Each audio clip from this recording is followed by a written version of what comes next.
Congress and the Senate have come together to pass a debt ceiling hike, which, well, we all knew was going to happen because they tried to hide and cover up the fact that they had to come back together and do a debt ceiling hike. So we'll talk about the details, what this means, and what this means going forward.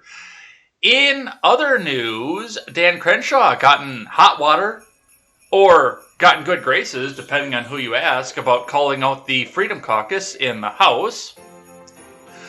Biden and Russia sit down and have a conversation in which Biden starts throwing threats around. That's always terrific, especially when he has no idea what's going to happen.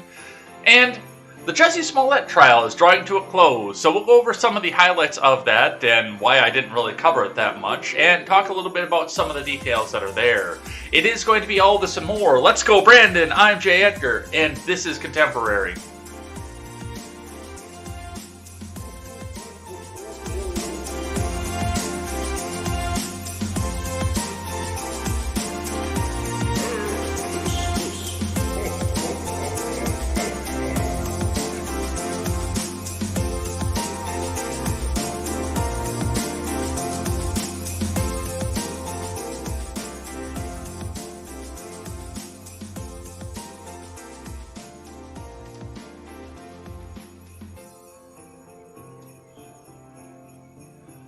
Good morning, Ed Heads, and the R-rated conservative, too. I see him in there as we got started here. Welcome to Contemporary. My name is Jay Edgar, and once again, just a packed news story day to go through with this. So, welcome, everybody. We got to get right into it. We got to get right through it. So, the thing with the debt ceiling, we knew that was going to happen. We knew that was coming in. We knew partially that was coming because they tried to cram so much fucking news in on top of that that you couldn't take some time and discuss what was happening with the debt ceiling. And I warned about that. And what did they do? They came through, they brought a bill forward, they passed it in the dead of night, and nobody covered it until it was pretty much already a done deal and everything. So, 30 trillion, let's fucking go. Let's go, Brandon. You remember when the debt ceiling used to be a bad thing? You remember that? We'll go over that. That's going to be top story after Finance Today. But before we get started, guys, do make sure you go over and check out turnsandpagesproductions.com. Once we get started, it will be your one-stop shop for all of your news and commentary needs, featuring great channels such as The Daily Ignoramus, The Breakdown with Birkenhoff, The R-Rated Conservative, The Freckles and Brit Show, and The Porch Boys. Once we get up there, all those shows will be auto-loaded up there. The creators don't even have to come in here and do anything with that. All the shows will be auto-uploaded. You'll get to see them all there. We'll start getting some written articles there. Throughout the rest of the week here, I will be doing a give, send, go to bring up the remaining about $1,500 that we need for startup costs off of this. We brought 580 in from GoFundMe before I had said the fuck with GoFundMe, took their money away from them, and walked away from them. Hey, if you didn't want me to walk away, then don't do stupid stuff with Kyle Rittenhouse. But yeah, we walked away from them, $580 after fees, so thank you guys very much for that. We'll get the new fundraiser up here, and we'll start the new year off right getting this going here. Hopefully, our friend the R-Rated Conservative will help us do some spreading of the Good Send Go too, so that would be kind of cool. All right, but we got to get into it. Let's start with finance here for the morning. Looking at the Dow is up to 719.43. So it's been having a couple up days, which is probably pretty good for the people who have their retirements. And I don't want to see the Biden administration succeed, but I don't want to see the people, especially the people who have their IRAs, their Roths, their 401ks tied up in the Dow. I don't want to see these people suffer either, because they worked hard for their retirements. But I know when we saw the 17,000 drop, my dad was all pissy about, that his was in the Dow, and he blamed Trump for it as well. But there was more to that than that, and I don't want to get too much into a lot of stuff going on with family here. But yes, we are at 35,719.43. Watch for that. Looks like we are going to see some growth stuff as things are reopening, because it looks like people got frightened with the Omicron variant for nothing, and then they looked at this and said, "Fuck this! I'm going back to work," which is a good thing. It really is. Looking at your Bitcoin, let's get a refresh on that. Your Bitcoin dropped overnight. Looks like it dropped pretty significantly throughout the day yesterday, down to $49,215. So you're back on the dip once again if you want to go and grab some crypto. I myself do not personally recommend Bitcoin, but I do hold various other types of cryptocurrency. myself, so something to look into, something to watch. If you enjoy cryptocurrency, you enjoy doing that kind of thing, definitely look into that. You're on the dip right now, so that's what we see off that. And once again, holidays. Holiday shopping and a low labor force participation rate, I think, is what's driving the downward swing right now. People cashing out so they can go buy Christmas presents for their kids outside of what they could get off the government. So that's what I'm seeing off of that, and I kind of thought that was going to happen too, unless we got some massive spike in employment and massive new jobs months after months after months in a row, but that's what we see from that. Looking at your scrap metal, copper turned itself back up, steel is continuing down, and aluminum is also on the upswing again. Looking at coppers, all of your copper plays are up. It looks like almost all of your steel plays are down, except for shreddable steel and stainless steel. Cans are down, but it looks like, and cans and rims are down, both I should say. And all of your other aluminum plays are up. Electric motors are up, ballasts are down, lead is down, batteries are down. All catalytic converters have dropped to the downswing. Compressors are up, alternators are up, carbide is up. And your chip plays have turned again. Motherboards continue to be up, hard drives are down, and power supplies are down. So if you're taking your scrap, plan accordingly as to what you think you're going to get back out of this. Let's see what IBD has to say for the morning. I will do that. From Investors Business Daily, Dow Jones Futures rise on Omicron vaccine news, Google, Microsoft in buy range, Tesla China sales strong. From Ed Carson, Dow Jones Futures turned higher Wednesday, joining S&P 500 futures and NASDAQ futures after Pfizer said 3 doses of its coronavirus vaccine neutralize the Omicron variant. That's what I have to say to that. On Tuesday, the stock market rally attempt continued with strong gains for a second straight session as Omicron variant fears fade. The NASDAQ and S&P 500 had their biggest gains since March as Apple stock, Nvidia, Tesla, Microsoft, and Google parent Alphabet helped lead the advance. Apple, Tesla, Nvidia had the bigger percentage gains, but Microsoft stock and Google offered entries. However, Tuesday was a broad-based advance. Energy names were among the strongest performers. Shipping-related firms were strong.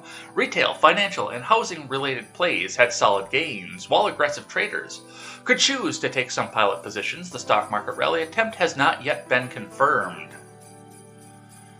Pfizer said early Wednesday that 3 doses of its coronavirus vaccine neutralized the Omicron variant. It added that the 2 doses provide significant protection. Late Tuesday, a small study in South Africa suggested the COVID variant partly eludes 2 shots of the Pfizer and BioNTech vaccine, which is fucking hilarious because what have we been finding off of this? All the cases we've seen in the US so far, which you notice they stopped putting those in the news everywhere, have been in fully vaccinated people. And if I remember correctly, the first few, the California one I know was, and I believe the Colorado one was as well, full out confirmed that they were double-shotted with the booster. So I don't know what it is they're trying to do here other than trying to downplay things and try to walk things back here because it's the economy, stupid. That's the way to look into everything that we're seeing right now. It's the economy, stupid. If the economy tanks coming into the midterms because of a new variant or the fear porn and they figured this out really quickly, especially when they figured out that this was very little more than the common cold. If they tank the economy going into 2022 after they passed this debt ceiling thing in the dead of fucking night where nobody was paying attention, they are going to be fucked. And they know this. Why do you think the gas prices are coming down right now? I think they tapped a little bit more than the strategic reserves, given what I've seen just in my southern Wisconsin area. I think they tapped a lot more than just the strategic reserves because we went from 309 to 284 overnight.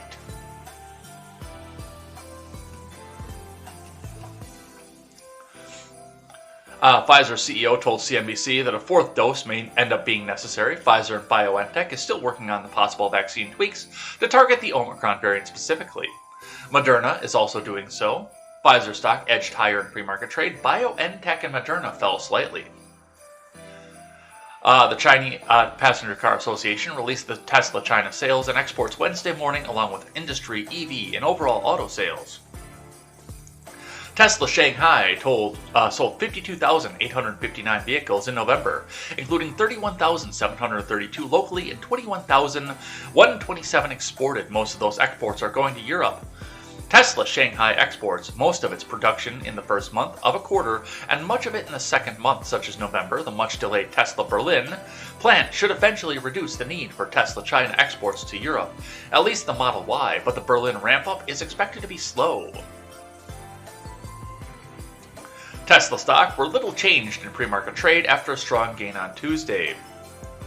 After the close, Toll Brothers and Sentinel One reported earnings. Toll Brothers earning solidly beat views, a positive sign for the now leading housing sector. Toll stock rose 2% at pre-market trade. Shares of the luxury builder edged 0.5% to 71.24 on Tuesday, slightly extended from a 67.43 handle buy point. Sentinel One stock tumbled overnight despite better than expected Q3 results and revenue guidance. Sentinel stock jumped 13% on Tuesday, but the cybersecurity firm plunged from its early November highs.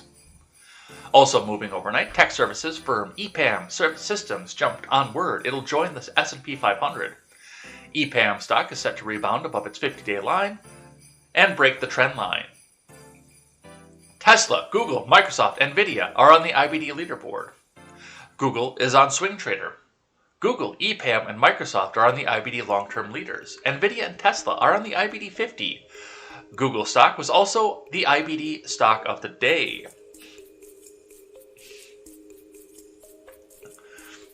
Dow Jones futures rose 0.2% versus fair value, turning positive on Pfizer vaccine news, but that futures booster shot has faded somewhat. S&P 500 futures climbed 0.2%. NASDAQ 100 futures advanced 0.2%, pairing gains slightly following the Pfizer vaccine news. The 10-year Treasury yield was flat at 1.48%. After falling several basis points earlier, crude oil futures edged higher. Following the Pfizer vaccine news, after being down more than 1%, I bet you that changes. I bet you the Treasury yield changes after we find out what's going to happen with the debt ceiling. And the markets react to that today. Remember, overnight action in Dow futures and elsewhere doesn't necessarily translate into actual trading in the next regular stock market session. Let's grab one from Market Watch and let's get on to the debt ceiling. Dow futures pick up steam early Wednesday as Pfizer-BioNTech released preliminary lab study on Omicron variant. From Mark to Camber. U.S. stock futures gained some altitude higher Wednesday morning after a preliminary lab study from Pfizer and BioNTech suggested 3 shots of their COVID vaccines, including a booster, provides the same level of neutralizing protection against the new Omicron variant as 2 doses against the original strain of the coronavirus that causes the pinko fucking pox. Futures for the Dow Jones Industrial Average were trading 177 points or 0.5% higher at 35,885. Those for the S&P 500 were up 0.5% at 47.05, while the NASDAQ were trading 0.4% higher at 16,375, which dropped overnight. Market Watch, of course, was given to us late last night. Data indicate that the third dose of BioNTech 162b2 increases the neutralizing antibody titers by 25-fold compared to 2 doses against the Omicron variant. Titers after the booster dose are comparable to titers observed after 2 doses against the wild-type virus that are associated with high levels of protection, the Pfizer-BioNTech report said. That report comes after the South Africa reported findings from earlier lab tests, indicating that Pfizer-BioNTech vaccine generated 1/40th of the infection-fighting antibodies against Omicron than against the original version of the virus. So, one scientific country is telling us, no, this doesn't do anything, you're fine. Or you're fucked. You're going to get the Omicron variant no matter how many times you've been jabbed. And the US mysteriously tells us, oh no, you're fine. Just please go back out there. Go out into the world. Go get your job back. Let's open it all back up now. It's the midterms. Open it back up. Your freedom. Hey, we'll be able to tell, the news will tell us that Biden eliminated the coronavirus. It was all a floor show right from the beginning, and you knew that it was all a floor show right from the beginning. So that's what we see coming off of that. And speaking of things that we all knew were a floor show right from the beginning, let's read, starting here with CNN. House passes new debt ceiling plan after McConnell cuts deal with Democrats. From Claire Ferran, Manu Raju, Ted Barrett, and Annie Grayer. Updated 10:11 p.m. Eastern Time on December 7th, 2021. You know, in the dead of night, just like I said.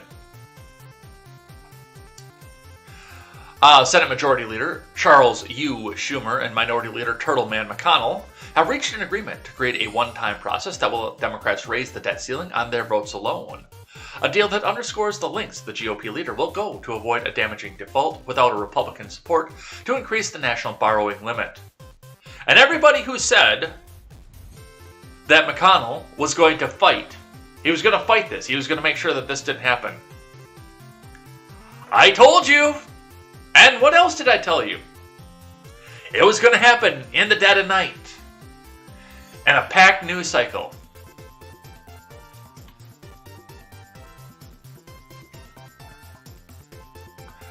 The House took the first step to implement the plan on Tuesday by voting to pass new legislation that will set up the debt limit process.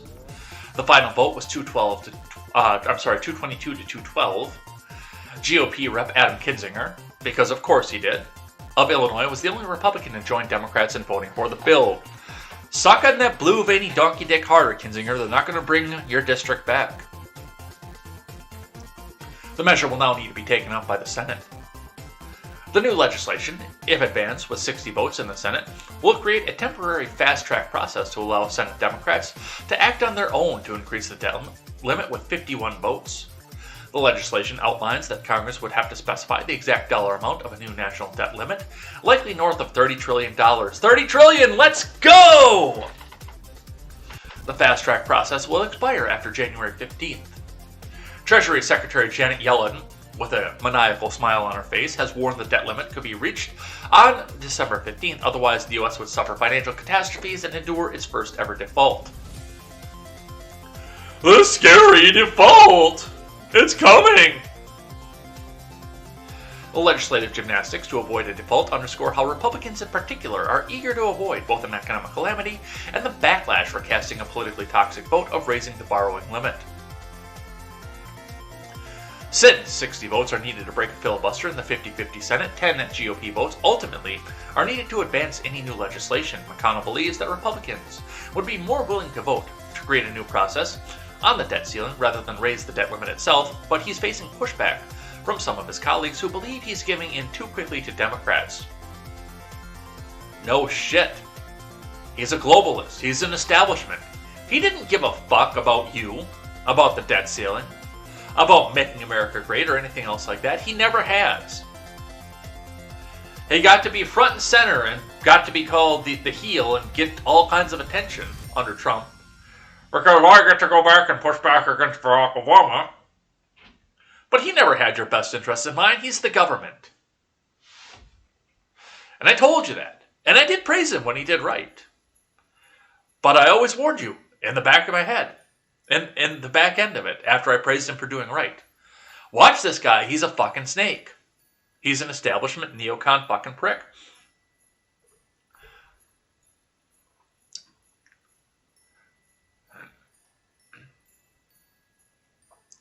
I don't think there'll be 10 Republican votes to allow the Democrats to raise the debt ceiling, said GOP Senator Lindsey Graham of South Carolina. Well, surprise. McConnell's deal-making amounts to a sharp shift from his posture in the last standoff when he insisted Democrats raise the debt ceiling by using the time-consuming budget reconciliation process after Democrats refused. The GOP leader ultimately proposed a short-term deal to raise the borrowing limit for about 2 months and later informed President Biden he would be getting Republican cooperation in the next standoff. I told you. I told you. I was right! But with Republican fortunes on the rise in 2022 midterms, the wily GOP leader is far more eager to litigate the Biden agenda than potentially provoke a default that could cause voter revolt at the polls. While the new process will be quicker than the use of reconciliation, it still sets up a complex multi-step effort. And you know what else it does?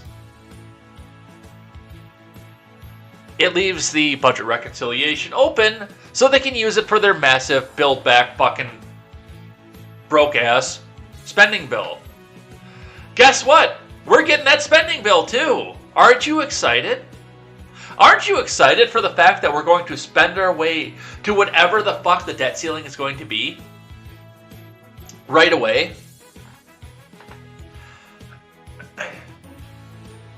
Now, 80s kid, you don't have to worry about this because you don't live in this country that's about to spend itself into fucking oblivion.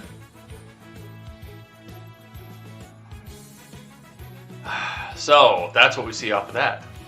From the Associated Press. Congressional leaders reach deal to hike the debt limit. From Kevin Freaking and Lisa Mascaro. Congressional leaders reached an elaborate deal Tuesday that will allow Democrats to lift the nation's debt limit without any votes from Republicans, likely averting another last-minute rush to avoid a federal default. Hours later, the House passed legislation overwhelmingly along party lines that kicked off a multi-step process. Congress approved $480 billion in increase in the nation's debt limit in October. That's enough for the Treasury to finance the government's operation through December 15th, according to Treasury Secretary Janet Yellen's projection. You blew through $480 billion. You blew through $500 billion in 2 months.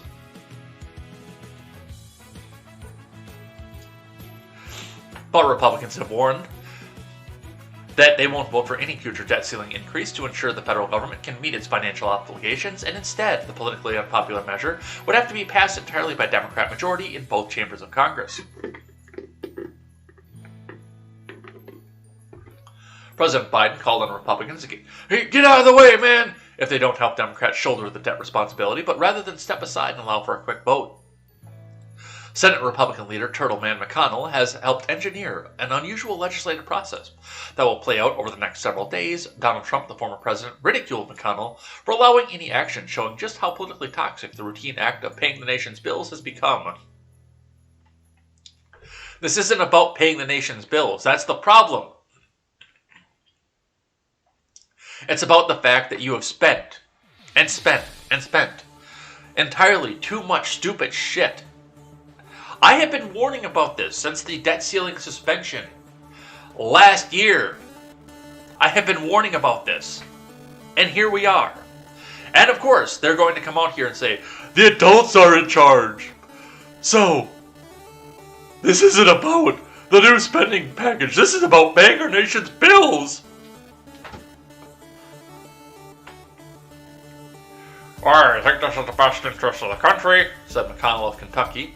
I think it's also in the best interest of Republicans, who feel very strongly the previous debt ceilings we agreed to when President Trump here was here carried us through August, and this current debt ceiling, indeed, about future and not about the past. You slimy fucking turtle. The agreement spelled out in the House bill passed Tuesday establishes the days-long process ahead. In short, it would tuck a provision to fast-track the debt limit process into an unrelated Medicare bill that will prevent any payment cuts to doctors and other healthcare providers. That measure passed the House by a vote of 222 to 212. That's the second time I've made that mistake. Maybe I'm becoming dyslexic as I approach 40. With only Republican Adam Kinzinger of Illinois siding with Democrats voting for the measure. House Republicans can't support using patients and access to local doctors as leverage to increase the national debt on our children, said Kevin Brady of Texas. The measure goes now to the Senate, and if the Medicare bill becomes law, it will open the process for Senate to raise the debt ceiling through subsequent legislation with only Democrats' majority vote. Chuck U. Schumer struck an optimistic note that the debt ceiling plan will pass. This is a very good outcome for the American people. We will avoid default, which would have been disastrous. Democrats have always said that we were willing to shoulder the load at 50 votes to get this done. As long as it was not convoluted or risky process, and Leader McConnell and I have achieved that.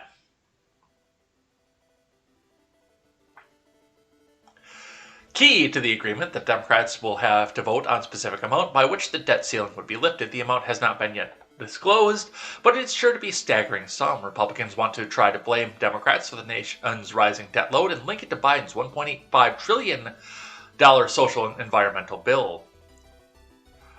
To have Democrats raise the debt ceiling and be held politically accountable for racking up more debt is my goal. This helps us accomplish that, said John Cornyn of Texas. The increase in the debt ceiling, however, is needed to meet financial obligations. No, it is not. Accrued by both parties under past legislations. The vast majority of it predates Biden's presidency. This is about meeting obligations that the government has already incurred, largely during the Trump administration, because of course it had to be the orange man's fault. House Speaker Nancy Pelosi said in a letter to Democratic colleagues, only 3% of the current debt has been accrued under President Biden. Pelosi said that addressing the debt limit will prevent a drastic increase in interest rates for car loans, student debt mortgages, and other types of borrowing for Americans. The legislation before the House on Tuesday establishes a fast-track process for the days ahead. A subsequent vote will be needed to pass the debt ceiling increase itself. Once the Senate has done so, the House will take up the bill and send it to Biden to be signed into law. So, that's what we're getting off of that. Oh, I was going to archive that. Well, we got to skip that one.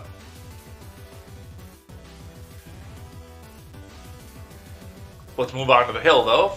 McConnell faces GOP pushback on the debt deal, as he should. Senate Minority Leader Turtleman McConnell is facing pushback over a deal announced Tuesday by congressional leaders that paves the way for Democrats to sidestep a filibuster and raise the debt ceiling. Under the agreement, the House and Senate will first pass a bill that prevents cuts to Medicare and also tees up a subsequent debt ceiling bill to pass by a simple majority in the Senate. The legislation is expected to hit a procedural hurdle on Thursday that will require 10 GOP members to help advance the debt deal. That will pave the way for a bill to increase the debt ceiling that Democrats can pass on their own. But McConnell has sparked resistance in his own caucus, both from the conservatives who raised the concerns during a closed-door lunch and GOP senators who previously helped advance a debt ceiling deal in October. And you know who else should be pushing back against him? Republicans on the ground. That's who should be pushing back on him at this point. I know that he just got reelected. I know that that's done. So he's probably going to die in that office too. I don't know if he's got 6 years left in him, but if he does manage to survive and seeks another term,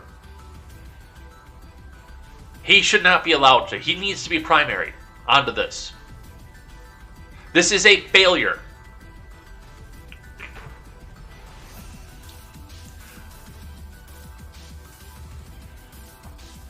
There are always very diverse points of view within our conference on these types of issues, said John Thune, the number 2 Senate Republican, acknowledged when asked about the pushback at lunch. Republicans were describing the measure Tuesday as setting up a one-time exception to the filibuster, though a GOP aide noted the Senate routinely has fast-tracked process for other issues like arms sales and trade deals. The debt agreement was drawing criticism from conservatives who don't want to lift a finger to help Democrats extend the nation's borrowing limit. Yes! They were so proud of the fact that they had the 50 votes that they could use with the tiebreaker and just do whatever the fuck they wanted. Let them do it. Let them do it. And if they have to burn their last budget resolution, or reconciliation rather, that's what they were supposed to do. That's what you were supposed to do. You turkey-gulleted fucking freak. That's what you were supposed to do.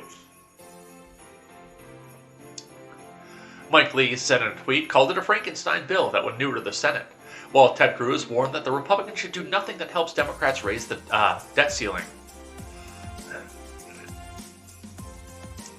Democrats should at least own the responsibility for crushing debt that they are necessitating. Republicans should not participate in racking up that debt, which is harming people across the country, Cruz said.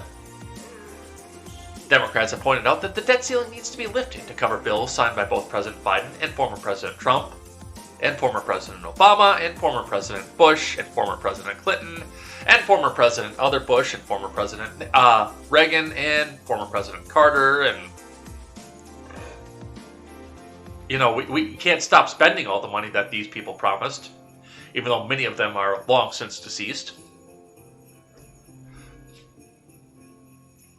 McConnell, during a closed-door caucus lunch, walked his caucus through the debt ceiling agreement, pitching it as a win for the party. "Oh yes, our investments are going to stay going up here, and we can come out here and grandstand coming into the midterms, even though we want to spend this money as much as the fucking Democrats do."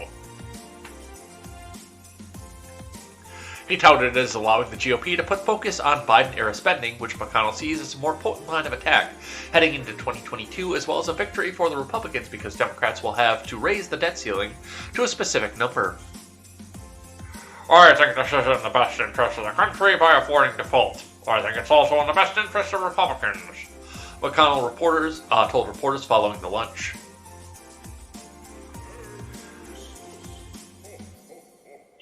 So, here it comes, and it looks like it's going to pass, too. Are you ready for your dollars to be worthless? Because here it comes. A little bit more financial news coming up out of the Hill. Omarova withdraws nomination to lead U.S. Office of the Comptroller for the Currency. From Pete Schrader and Andrea Shalal over at Reuters. Saule Omarova has withdrawn her nomination to lead a top banking regulator, the White House announced Tuesday, after facing opposition from Republicans and some moderate Democrats. Omarova withdrew her name from consideration to lead the Office of the Comptroller of the Currency after a contentious nomination process that saw moderate Democrats express skepticism over some of her opinions while Republicans grilled her. Omarova, a Cornell law student professor who grew up in what was part of the Soviet Union, defended herself in a confrontational November nomination hearing. While strongly backed by progressives who saw her as a strong opponent of Wall Street, she struggled to win support from several moderate Democrats critical to her confirmation in the narrowly divided Senate.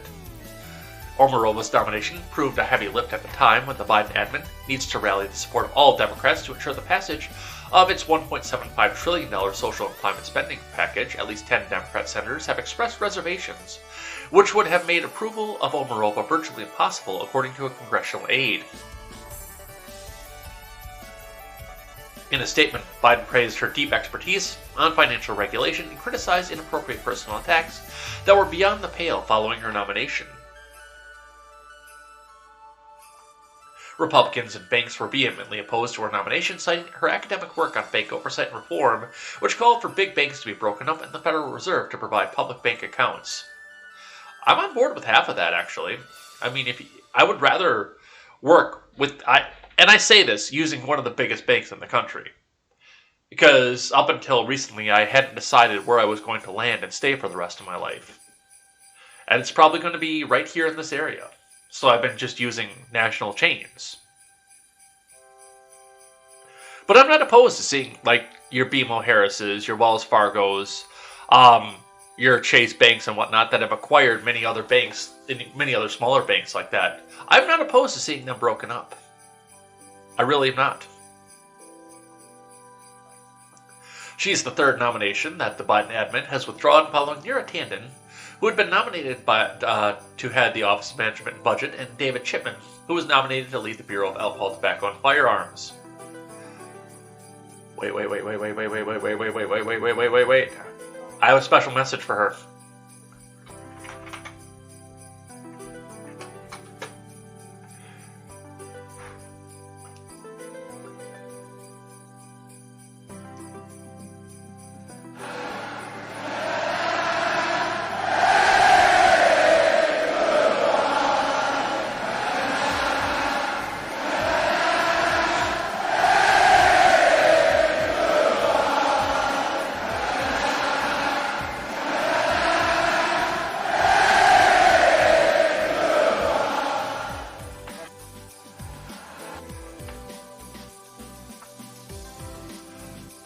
So long, Omarova. Here's one from the Daily Wire. I might have to step away for just a second here. Elizabeth Warren argues for new corporate tax to fund Biden's Build Back Better agenda. From Ben Ziesloft.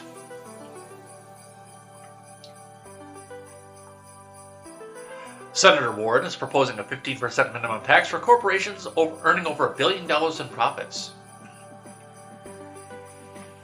A report from the Progressive Lawmaker's Office argued that large companies have rigged the tax codes, permitting armies of accountants to avoid paying federal taxes. In 2020, Dish Network, one of the most profitable companies in the United States, reported $2.6 billion in global profits and paid their founder and chairman almost $95 million. But the company paid no federal income tax, that's a lie, and even received a $231 million tax refund from the U.S. government. That same year, the massive defense conglomerate Northrop Grumman made $3.7 billion. Its effective tax rate, 6.7%, less than a third of the statutory corporate tax rate of 21%. The corporate profits minimum tax would therefore channel profits toward the Biden administration's domestic agenda. I hate to tell you this, Warren, but if they got a refund, that means they paid a lot of taxes in.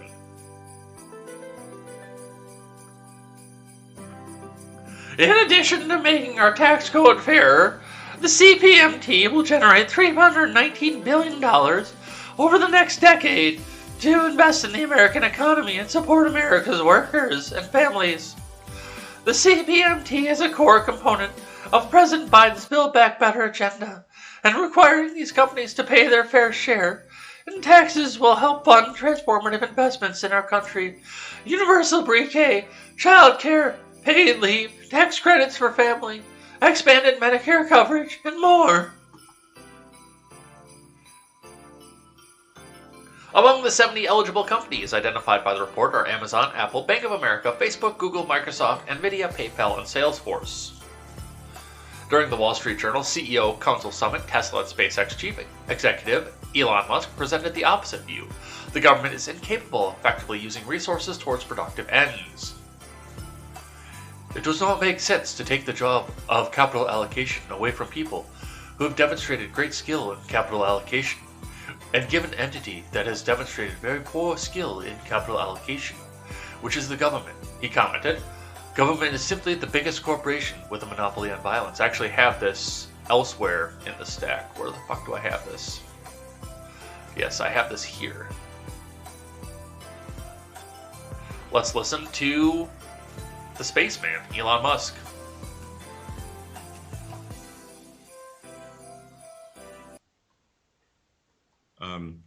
Then, at a certain point, really what you're doing is capital allocation.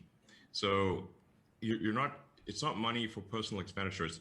What you're doing is capital allocation. And it does not make sense to take the job of capital allocation away from people who have demonstrated great skill in capital allocation and give it to an entity that has demonstrated very poor skill in capital allocation, which is the government. You can think of the government essentially as a corporation in the limit. The government is simply the biggest corporation with a monopoly on violence, and where you have no recourse. So how much money do you want to give that entity? Then, at a certain point, really what you're doing is capital allocation. So you're not. It's not money for personal expenditures.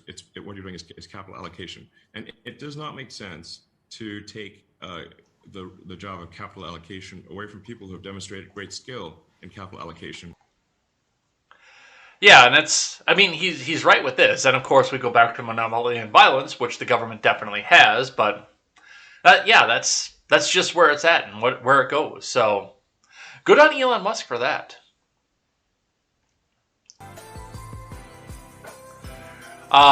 Earlier in the summit, Musk explained the Senate should not pass the Build Back Better Act, the pending $1.75 trillion bill mentioned by Warren. I would say that this bill, don't pass it. That's my recommendation, argued Musk. If this bill happens or doesn't happen, we don't think about it at all, really. Honestly, it might be better if the bill doesn't pass. The Build Back Better Act also incorporates $80 billion of funding for the Internal Revenue Service, which includes the hiring of 87,000 more IRS agents and more than 1.2 million new federal tax audits each year. A report from Republican members of the House Ways and Means Committee notes that Americans should therefore be twice as likely to experience IRS audits should the provision become law. Nearly half of these audits, over 583,000, would be on Americans making up to $75,000 a year, says the report. Even the lowest income Americans would see the audits, with a quarter of these audits, over 313,000, hitting Americans making up to $25,000 a year. This also will mean more than 800,000 more federal tax liens on taxpayer property, such as homes and vehicles. Yeah, if you think that adding, what was the number? 87,000 more agents and upping it to 1.2 million new audits is only going to affect the billionaires. The billionaires. We're going to put all these new IRS agents on there because all we need to do is use these more agents and these new audits for the billionaires, because there's 1.2 million billionaires that we have to go after here. If you think that this was just for the billionaires, you are out of your mind and have no knowledge of statistics whatsoever. It never was all about the billionaires. This is about you.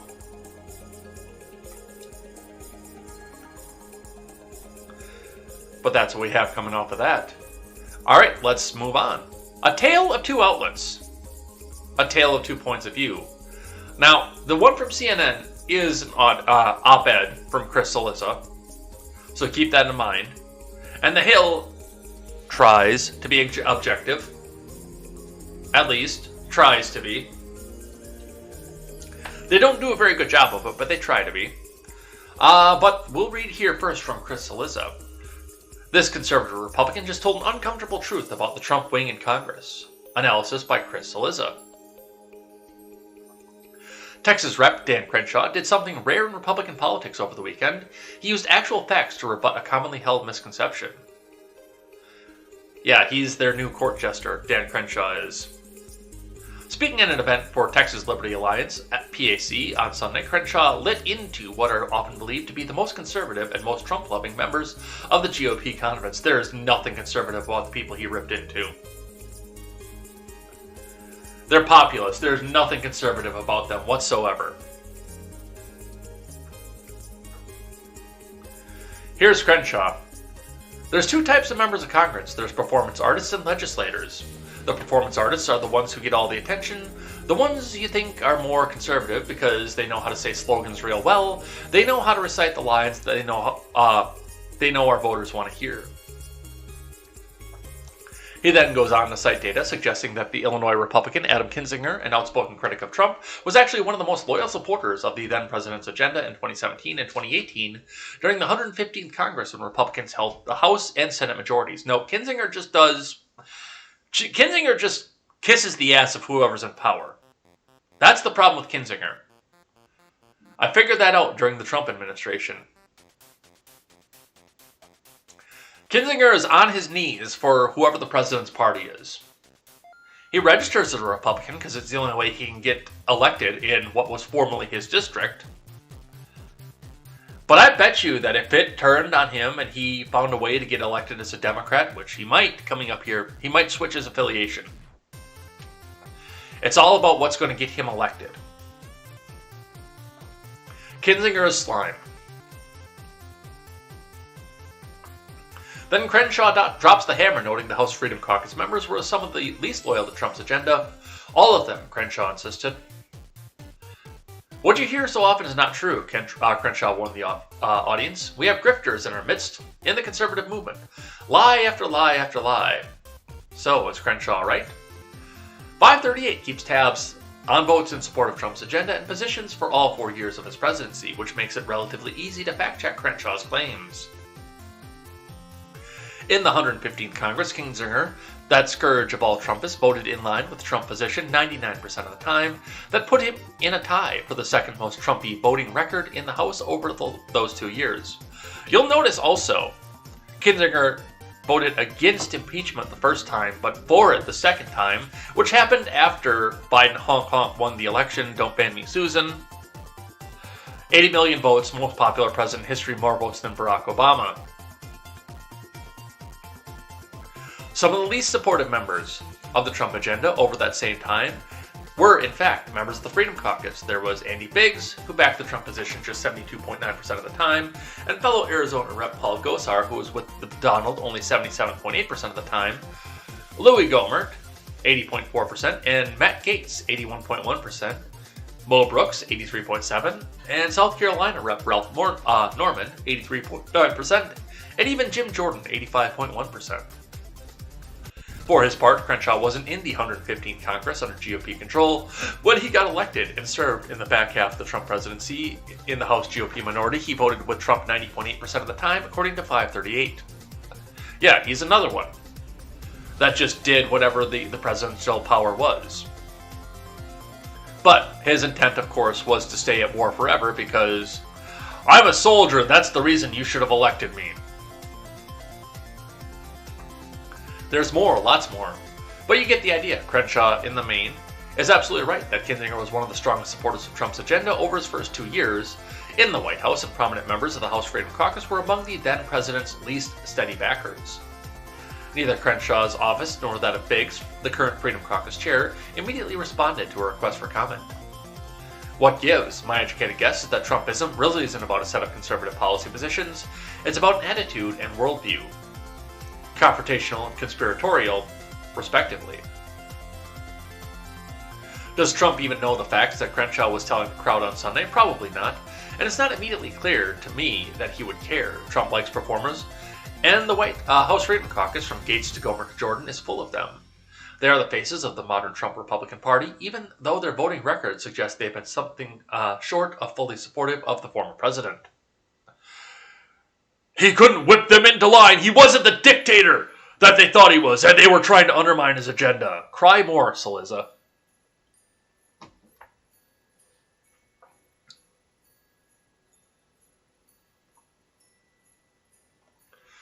From the Hill. Crenshaw slams House Freedom Caucus members as scripters, performance artists. From Olafimihan Oshin. Dan Crenshaw called up members of the House Freedom Caucus, referring to them as grifters and performance artists. Speaking at an event hosted by the Texas Liberty Alliance PAC over the weekend, Crenshaw said current conservative movement has grifters in our midst. Let's actually listen to this. Supporting these two. There's actually other veterans in Morgan's race. There's other front runners. But why support these two? Well, because I've been in Congress for almost 3 years now. There's two types of members of Congress. There's performance artists, and there's legislators. Now, the performance artists are the ones that get all the attention. They're the ones you think are more conservative because they know how to say slogans real well. They know how to recite the lines that they know that our voters want to hear. Let me tell you guys something. In the first 2 years of Trump's presidency, when Republicans were in control, when every single time we were voting on Donald Trump's agenda, who do you think was at the top of that list voting with Trump, and who do you think was at the bottom? A lot of names you would recognize were at the bottom of that list. A lot of names you would recognize are at the top of that list. Number two is probably going to make you cringe a little bit. It's Adam Kinzinger. Voted with Trump almost 99%. He was number two. You know who's at the bottom? Everybody in the Freedom Caucus. All of them. What you hear so often is not true. It's not true. We have grifters in our midst. Not here, not like in this room, that's not what I mean. I mean in the conservative movement. Lie after lie after lie, because they know something psychologically about the conservative heart. We're worried about what people are going to do to us, what they're going to infringe upon us. So those were his exact words. That's what he had to say about this. When I look at some of this, and as much as I hate to say these words out loud, Crenshaw is right about some of these people, like Gohmert, Gosar, Jordan. I actually believe the shtick that they put on there, and they didn't bend to whoever was in power when the power shifted, like Kinzinger did. But, dude, Marjorie Taylor Greene is a plant. I have more faith in Boebert, who I could also actually see as a plant, but I have more faith in her because at least when she was campaigning, she was front and center on the news once again. Look at this evil, this evil Colorado Republican who's running here, and she's got guns, and she's not educated. She's not one of us. Look at how bad this is look how bad this looks for all of us here. They did that to her during the campaign, but Marjorie Taylor Greene had just as many guns during her campaign. I'm going to put my AR-15. I'm going to be the squad's worst nightmare. That's what I'm going to do. And yet, not a word. Until she was actually seated in the House and committed the grave sin of introducing the articles of impeachment against President Biden.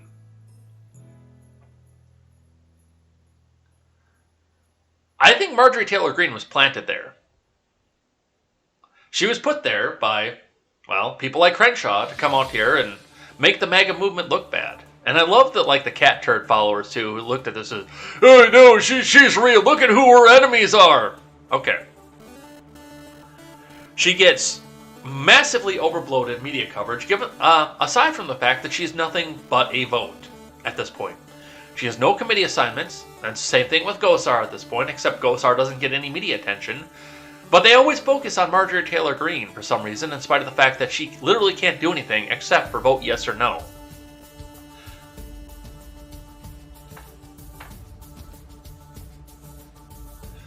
Crenshaw added, his current criticism was directed at House Freedom Caucus, referring to members as performance artists who get all the attention. The Freedom Caucus includes Mo Brooks, Matt Gaetz, Louis Gohmert, Paul Gosar, Marjorie Taylor Greene, according to the Washington Post, where democracy goes to die in darkness. They're the ones you think are more conservative because they know how to say slogans real well, Crenshaw said. They know how to recite the lines as they know our voters want to hear. I had that same criticism of a few other people too. Some of them in the Yellow Party. They know how to say those pretty lines really nice to make you think that we're going to go to revolution. And they suddenly got really famous out of nowhere. I'm not going to name names on that.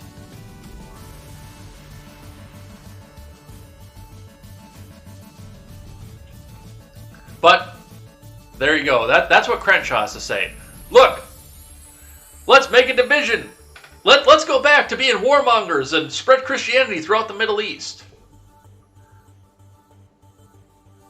That's part of the reason I had such a hard time saying Dan Crenshaw is right, is because I know that underlying that eye patch is the soul of George W. Bush. We will go into the Middle East until every one of them is Christian.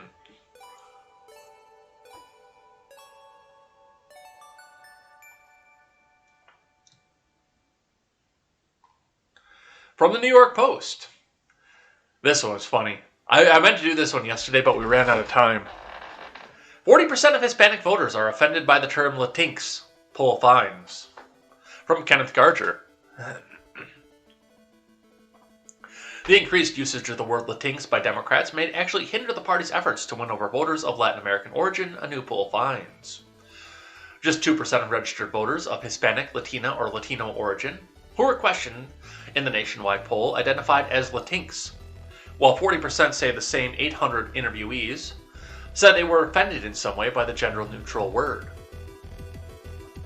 The number suggests that using Latinx is a violation of the political Hippocratic Oath, which is to first do no electoral harm. Fernand Armandi, principal with the Democratic firm Bendixson and Amandi International, which conducted the poll, told Politico. Why are we using a word that's preferred by only 2% but offends as many as 40% of those voters we want to win, he asked. The poll also found that 30% of voters were less likely to support a political organization that uses Latinx to talk about the nation's Latin community. Proponents of the term argue, in part, that Spanish words that shouldn't end with an O, the vowel typically used with masculine nouns when describing mixed gender groups. Critics comment that Latinx is confusing to the Latin American community because Spanish words don't end in the letter X.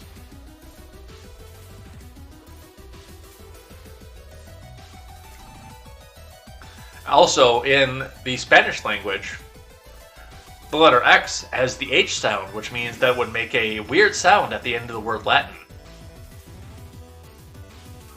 Responding to the poll, Representative Ruben Gallego of Arizona noted, Hispanic Latin America are gender neutral.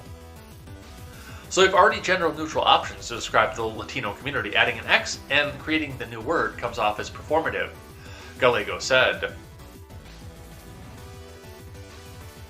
The ramped up use led to Latinx being added to the Merriam-Webster dictionary in 2018. A 2019 Pew Research poll similarly found the word was unpopular among Hispanic adults in America. According to the Pew poll, 76% of Hispanic or Latino adults had never heard of it. 23% of those polled had heard of Latinx, but only 3% of them had used the word. And a follow-up to that, Politico, Democrats fall flat with Latinx language. From Mark Caputo and Sabrina Rodriguez.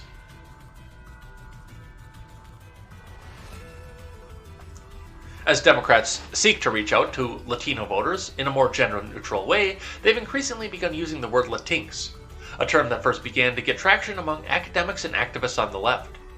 But that very effort could be counterproductive in courting those of Latin American descent, according to a new nationwide poll of Hispanic voters. Only 2% of those polled refer to themselves Latinx, while 68% call themselves Hispanic, and 21% favor Latino or Latina to describe their ethnic background. According to a survey from Bendixson and Amandi International, a top Democrat firm specializing in Latino outreach. More problem for Democrats, 40% said Latinx bothers or offends them to some degree, and 30% said they would be less likely to support a politician or organization that uses the term. At a time when Republicans appear to be making inroads among Latino voters, the survey results raised questions about how effectively the party is communicating with them, according to pollster Ferdinand Amandi and other Democrat and Latino voters experts. The numbers suggest that using Latinx is a violation of the political Hippocratic Oath, which is to do no electoral harm, said Amandi, whose firm advised Barack Obama's successful Hispanic outreach nationwide in his 2 presidential campaigns. Why are we using a word that's preferred by only 2% but offends as many as 40% of those voters we want to win? Because, and I'll tell you why they're doing this. This is happening because they're realizing that these people, the people that use the word Latinx, they're not doing this to do outreach to the Latin community. Because they don't care about brown people. What they're actually reaching out to when they talk about this is they're reaching out to white, college-educated, activistic kids who believe that their pronouns are Caesar, and if they put them in their pronoun, it's edgy and different and new, and that gender-specified pronouns, gender-specified group talk, is sexist and racist. That's who they're reaching out to. That's who they're trying to impress with this. This has nothing to do with trying to win the Latin vote. It's trying to hold on to the college-educated vote.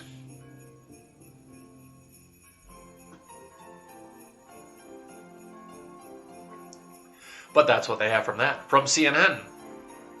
Biden Supreme Court Commission's draft report details profound disagreement over adding seats to the bench.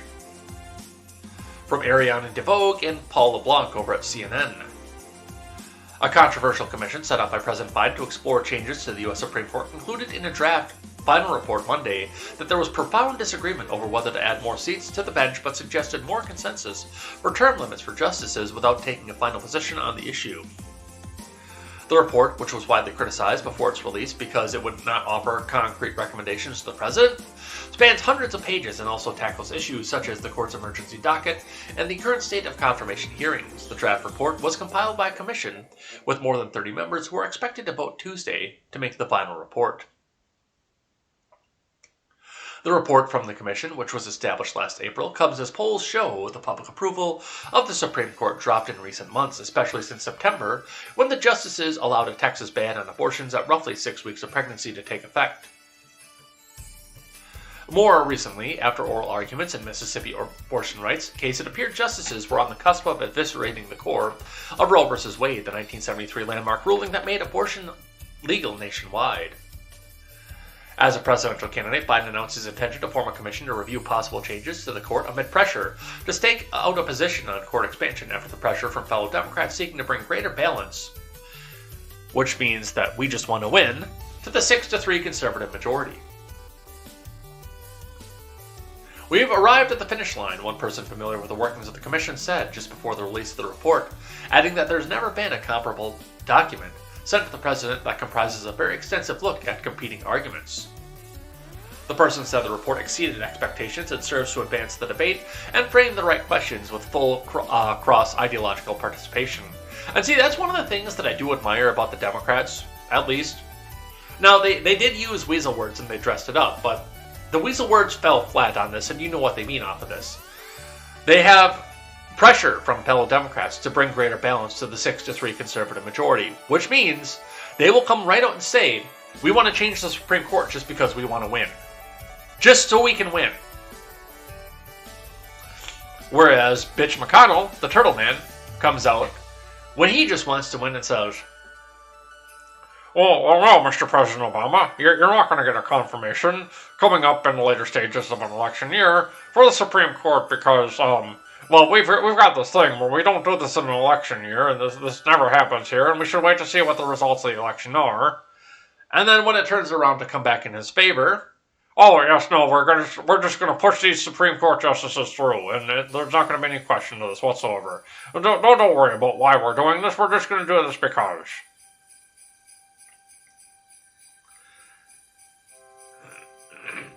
Whereas if the same thing had happened in reverse, and this was Hillary's pick, blocking, well, let's go back even further. Let's go back to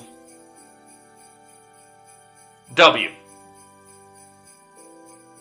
Or let's just find where the roles were reversed for a second. Hillary's picked, coming up before an election year.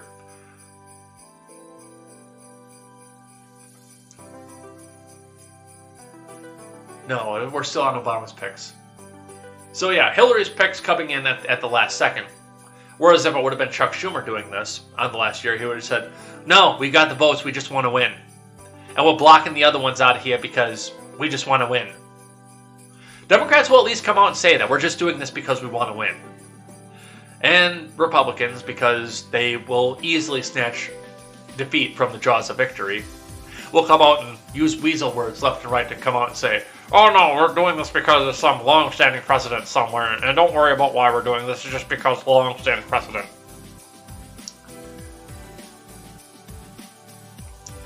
From the New York Post, Biden-Putin summit opens with mic problems amid Russia-Ukraine tensions.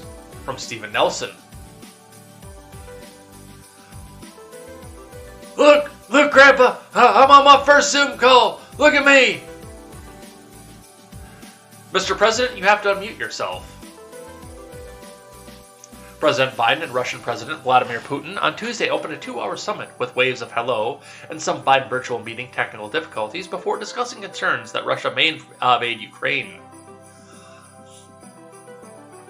The Biden team closed the meeting to start U.S. reporters, but Russian state media published video of an amicable introduction, and the Kremlin released an image that showed Biden waving with a smile on his face. Biden seemed to start the dialogue with his microphone muted as his lips moved with no audio. I welcome you, Mr. President, Putin said through a translator. There you go, Biden said moments later as he pressed the button to unmute himself. Hello, good to see you again. Biden was finally able to reply. Good afternoon, a smirk Putin said. Unfortunately, last time we didn't get to see each other at all at G20. I hope next time we meet, we do it in person, Biden said. After the call ended, the White House said Biden voiced deep concerns of the U.S. and our European allies about Russian escalation of forces surrounding the Ukraine and made it clear that the U.S. and our allies would respond with strong economic and other measures in the event of military escalation. Biden called for de-escalation and a return to diplomacy, the statement said. The two presidents tasked their teams to follow up, and the U.S. will do so in close coordination with allies and partners. The president also discussed the U.S.-Russia dialogue and strategic stability A separate dialogue on ransomware, as well as joint work on regional issues such as Iran, the White House said. Biden will host a Tuesday afternoon U.S. call with allies in Western Europe to brief them on the Putin call. French President Emmanuel Macron, German Chancellor Angela Merkel, Italian Prime Minister Mario Draghi, and UK Prime Minister Boris Johnson are expected on the call.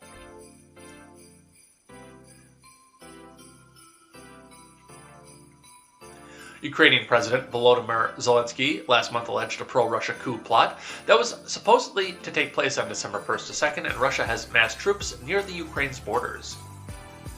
Ukraine, one of the poorest and most corrupt countries in Europe, has... I love that allegation right there, because of course, the Ukraine was working with Donald Trump to go after Hunter Biden, so they must be the most corrupt country in Europe. I might change those pretzel rocks too, by the way, because they just keep cutting us off at mid-song, like just dead cut off. I'm less and less impressed with this program, and that's coming from the fact that I like this program because they're copyright free.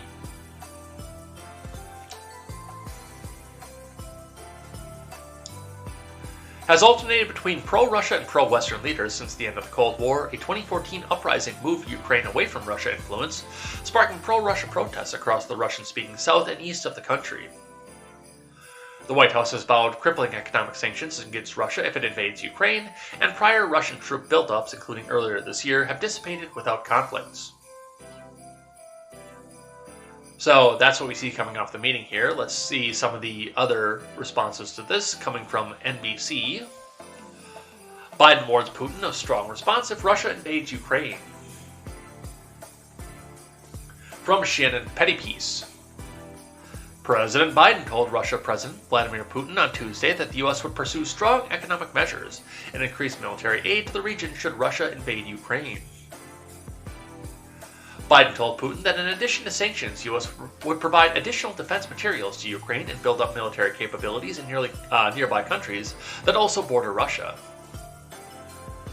In a 2-hour video call, Biden called for a de-escalation and reiterated U.S. support for Ukraine's sovereignty, the White House said in a statement. The two leaders discussed several other issues, including nuclear security, ransomware, and Iran. He told President Putin directly that if Russia further invades Ukraine, the U.S. and our European allies would respond with strong economic measures.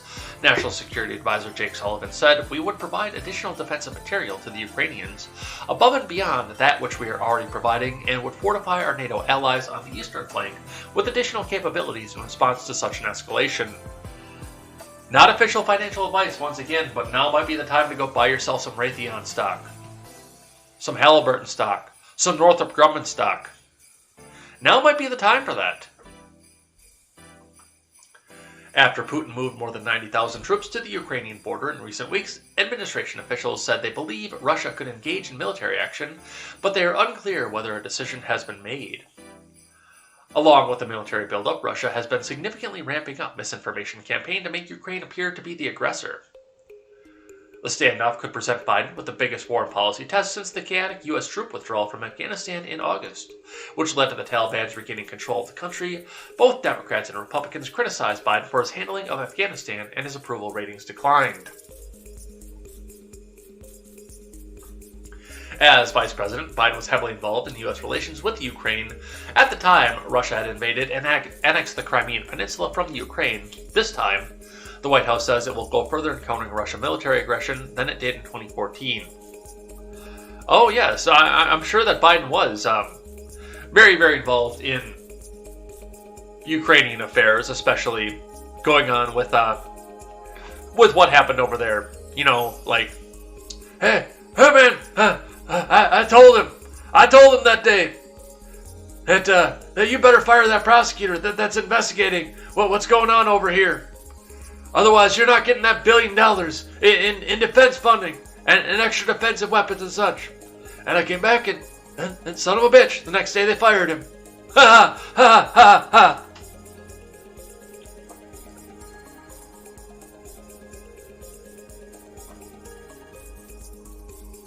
So, that's what we see coming off that. One from CNN. Biden told Putin that things that we did not do in 2014, we're prepared to do now. If Russia escalates in Ukraine, top advisor says. From Megan Vasquez. The White House says President Biden told Russian President Vladimir Putin on Tuesday that the U.S. is prepared to launch strong economic measures should Russia invade Ukraine, signaling these new measures could pack a bigger punch than the sanctions issued in 2014 that failed to stop Russia from occupying Crimea.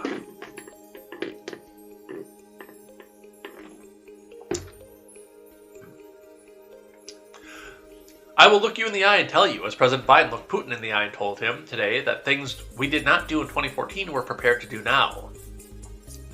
Jake Sullivan told reporters Tuesday afternoon after Biden's call with Putin. During the last several months, Russia has erected supply lines, including medical units and fuel, which could sustain a drawn-out conflict should Moscow choose to invade Ukraine, two sources familiar with the latest intelligence assessments told CNN. In a recent U.S. intelligence findings estimate Russia could begin a military offensive in Ukraine in a matter of months as it amasses up to 175,000 troops along the border. Sullivan said the admin still believes Putin has not made a decision on whether to launch military offensive against the Ukraine.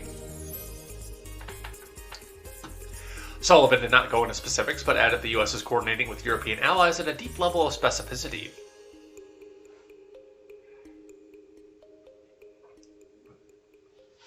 He said Biden was straightforward with President Putin, as he always is, later adding, there was a lot of give and take.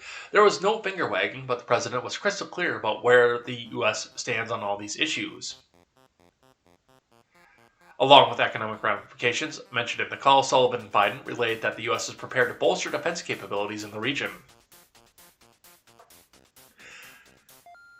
He reiterated America's support for Ukraine's sovereignty and territorial integrity. He told President Putin directly that if Russia further invades the Ukraine, the U.S. and our European allies would respond with strong economic measures. Sullivan said, we would provide additional defensive material to Ukrainians above and beyond that, which we are already providing, and we would fortify our NATO allies in the eastern flank with additional capabilities in response to such an escalation. The other option, Sullivan said, is de-escalation and diplomacy. The U.S. and our European allies would engage in larger discussions that cover strategic issues, including our strategic concerns with Russia and Russia's strategic concerns. We managed to do this at the height of the Cold War. We developed mechanisms to help reduce instability and increase transparency, he said. All right, more news on this on the Russia front. This is from Politico Europe. On the cusp of chancellery, Scholz warns Russia goes softer on China. From Hans von der Burkhardt, incoming German Chancellor Olaf Scholz urged Russia on Tuesday to respect the integrity of Ukraine's borders and stressed a threat to Ukraine would be unacceptable.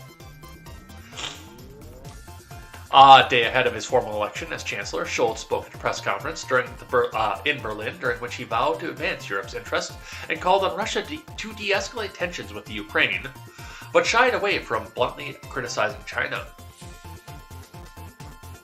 Reacting to the Russian troop buildup at the Ukrainian border, concerns about a potentially imminent invasion, Scholz demanded the integrity and invulnerability of borders must be ensured.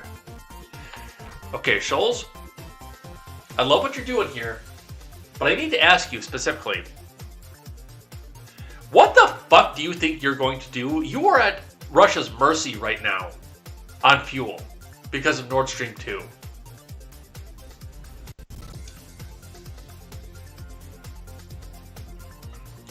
Where do you stand to tell Russia what to do?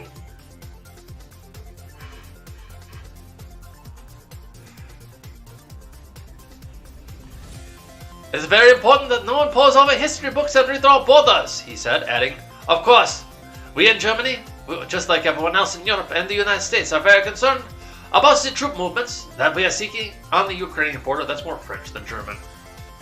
Therefore, it must be very clear, there would be unacceptable situation if there were a threat to Ukraine. One aspect of the tense situation is the Russia-Germany Nord Stream 2 gas pipeline, which Kiev warns could decrease Moscow's barriers to invasion since Russia currently relies on transiting gas through the Ukraine. Pressed on the matter, Scholz said he felt bound to outgoing Chancellor Angela Merkel's commitment on the near-ready pipeline, including her insistence that Germany could sanction Russia if it uses gas as a geopolitical weapon against the Ukraine. Well, dude, they're going to use gas as a geopolitical weapon against you. You idiot.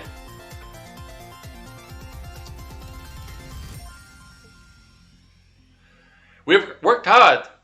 We have worked hard to ensure that this is clear that Ukraine remains a transit country for gas, and we will continue to do so, Scholz said, and therefore all the understandings we have found in this regard continue to apply. Yeah.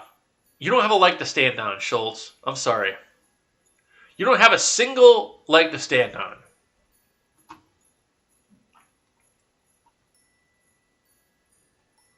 Another one from CNN. CNN heavy topic, of course. Biden's writing sanctions against Putin's inner circle ahead of this week's key call.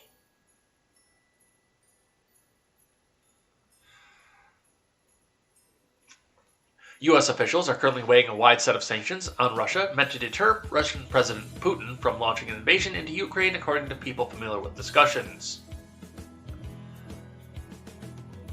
They include new sanctions against members of Putin's inner circle and on Russian energy producers, and one potential nuclear option, disconnecting Russia from the SWIFT international payment system used by banks around the world. We could actually skip a couple of these articles because of this, because that's what goes on with the disclose and the Reuters one here. The officials said final decisions hadn't been made whether and when to apply the new sanctions, and when the Biden admin, currently in talks with the European partners, many of whom have closer economic relations with Russia, in the hopes of coordinating action. A senior administration official said Monday the U.S. was prepared to take substantive economic countermeasures meant to inflict significant and severe economic harm on the Russian economy should Putin go ahead with the military escalation in the Ukraine.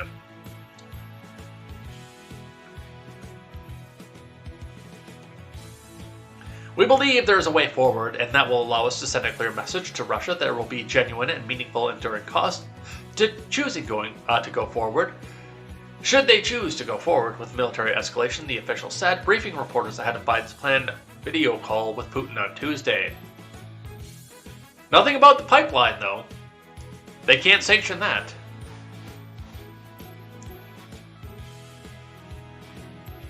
But we'll see where that goes.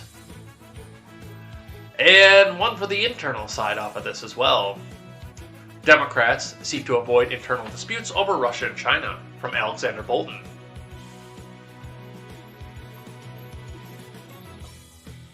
Majority Leader Chuck U. Schumer is looking for a way to avoid a messy public split between President Biden and Senate Democrats over Russia and China policy by looking for a way to neutralize tough amendments on those two hot-button topics.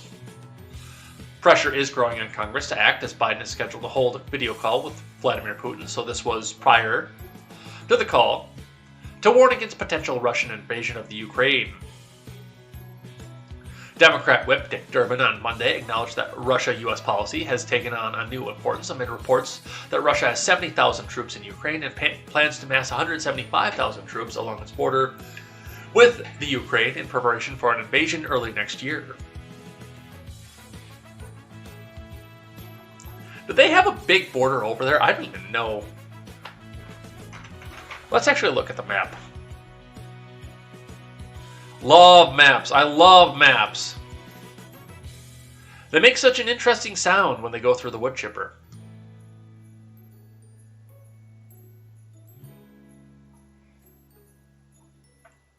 So there is the Ukraine, next to Moldova and Romania, where B is from. And I guess that's closer to Moscow than I thought it was too, so...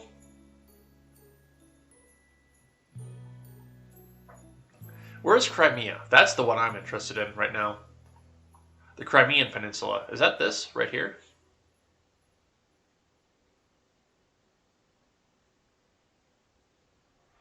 No, it looks to be a part of Georgia.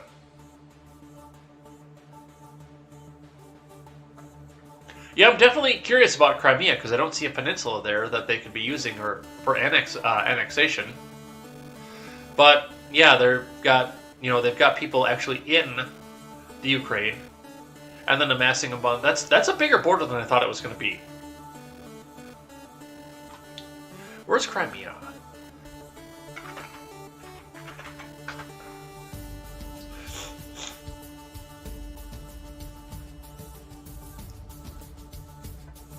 Okay, according to that, this is the Crimean Peninsula, which I guess I didn't realize Russia had annexed, but because this looks like this is actually a part of Georgia, not Russia.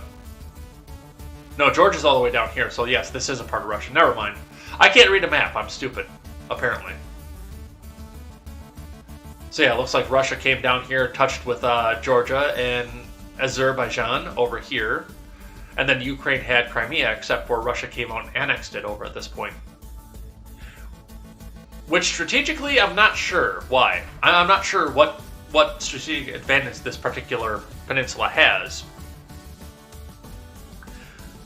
Because your naval capacity is limited, and you had plenty of other ports along here to run your naval capacity. Going out to the Black Sea if you wanted to go into Turkey or Bulgaria or Romania for whatever reason. I don't know. I don't know if it's just a lot of farmland or something that's there.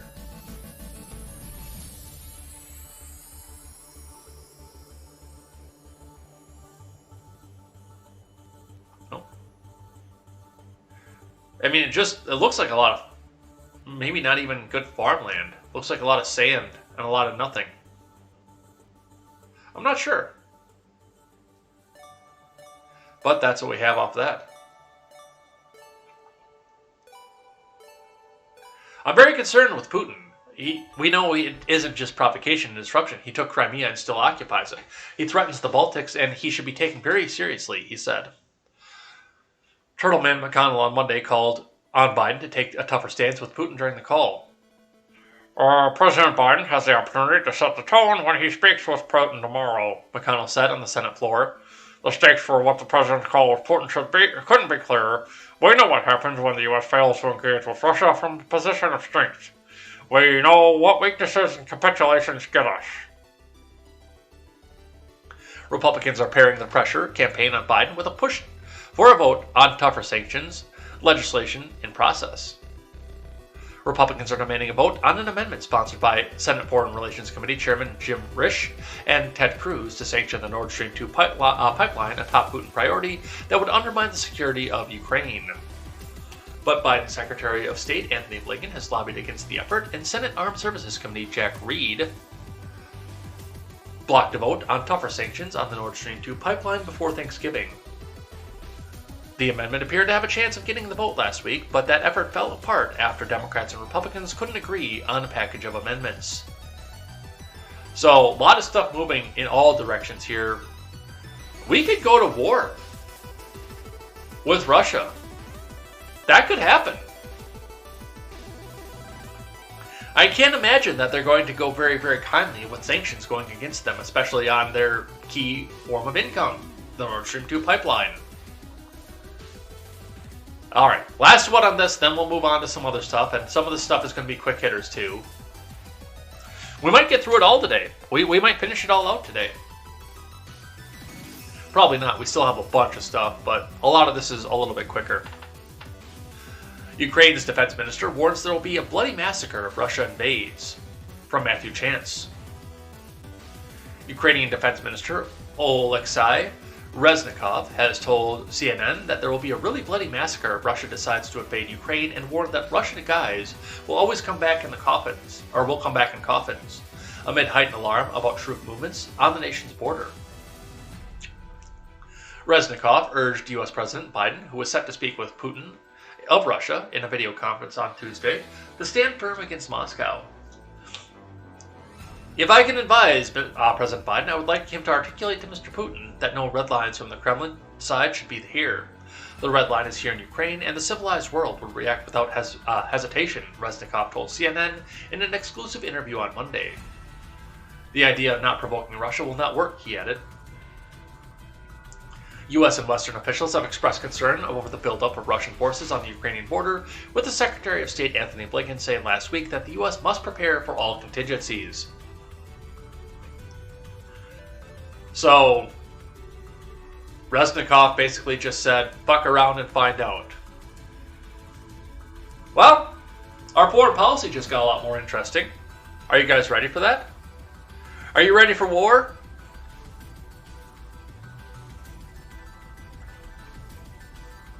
We'll see what happens.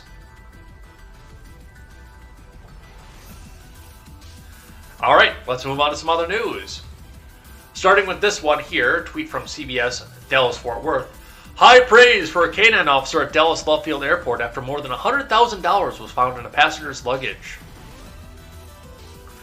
And they have rightfully got ripped for this. Rightfully. You know, I put this on here just because I knew this would kind of set Ron Helton off a little bit.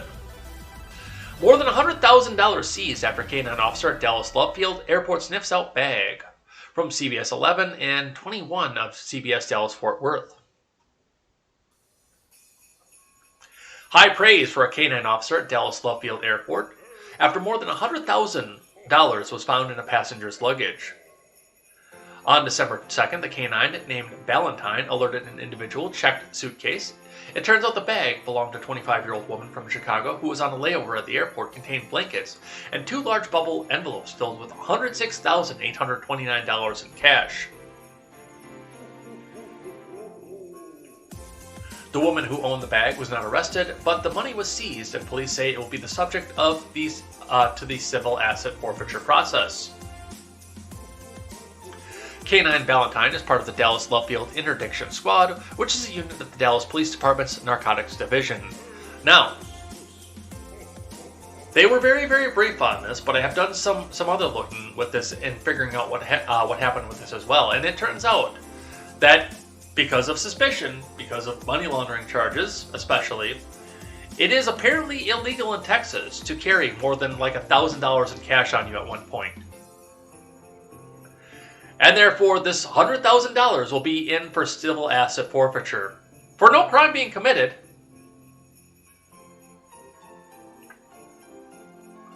Just the fact that she happened to be walking through an airport and had a bunch of cash in there. And I don't know why she had all that cash, and frankly, I don't give a fuck why she had all that cash. But civil asset forfeiture. And somebody, because of the way the police treat the civil asset forfeiture, and the police are getting a new tank out of this, or a new vehicle, or new something out of this, and our canine unit here, Valentine, is going to get a lot of treats.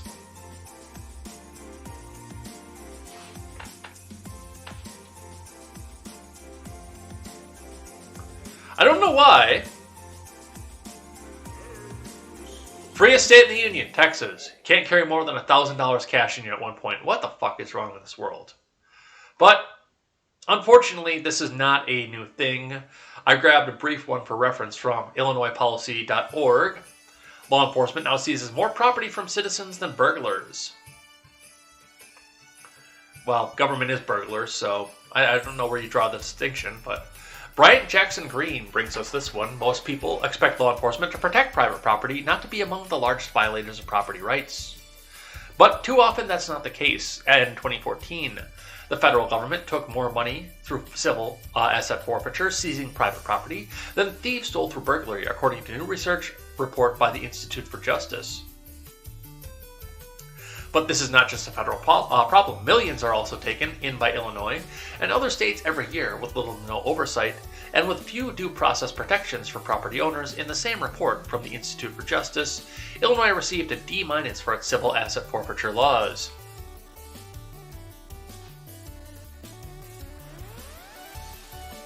There are 2 types of asset forfeiture. Criminal asset forfeiture occurs when the government seizes private property after someone's been convicted or pleads guilty to a crime, and the property was either gained through or closely involved with the commission of the offense. But under civil asset forfeiture, charges against a person aren't required. Police can take property they suspect is related to criminal activity without having to prove its connection in court. Under federal and many states' civil asset forfeiture laws, such property, cash, vehicles, computers, real estate, etc., can be taken without a criminal conviction or a warrant, sometimes without formally charging the property owner with a crime. Civil asset forfeiture places the burden on property owners to contest the seizure in court. 87% of all federal forfeitures are civil, not criminal, meaning that criminal charges and convictions are not involved in the overwhelming majority of these seizures. Yes. You know who wound up on the receiving end of a very, very bad civil asset forfeiture? Friend of the show and friend of the Turns of Pages Productions Network, Stephen Ignoramus, got hit with a civil asset forfeiture. I don't know if he realizes this yet or not, but I don't think he's getting his computer back. His original one. I don't think he's ever going to see that again. I think somebody in the FBI office got a nice, shiny, new, red-lighted computer. I've seen his actual computer, and it was fairly top of the line when he had it, because I stayed over at his house when we went to Orlando. I stayed overnight in D.C. and didn't die. Imagine that. But I think somebody at the FBI got a shiny new computer that probably outperformed the government-issued one that he had. I think is what happened there. Which is lame, because that was... I know he put a lot of time and money into building that and making sure that was perfect and right. But that's what they have coming off of that. What else do we have here? More on government agencies. Friend of the show, Paul, the hairy-chested libertarian, quote tweeting out a TSA tweet. TSA tweets out, "Don't even think about bringing any dangerous stuff in your carry-on this holiday season. Our canines aren't just cute. They're cute and trained to detect explosives in different types of environments and situations. Check this out. Don't hide it, we'll find it. This snout will definitely sniff it out." And Paul tweets out, "LOL, cause y'all too fat to chase people down." Congratulations, Paul. I like that.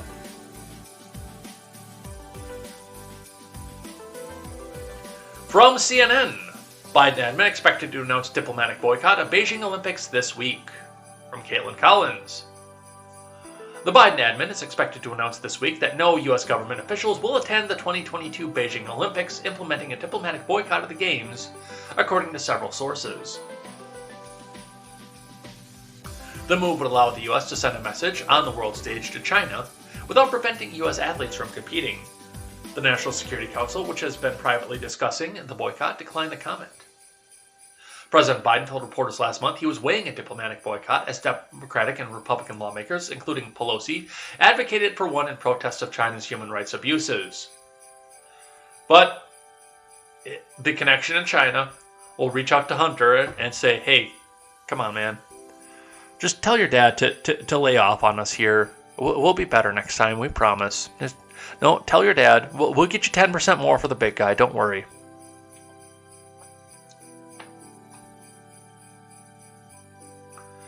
But that's what we see off of that.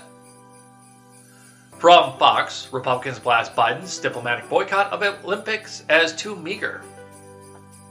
From Michael Lee. Republican lawmakers took aim at President Biden for his diplomatic boycott of the Beijing Olympics, arguing keeping U.S. officials from attending did not go far enough as they called for removing the Games from China.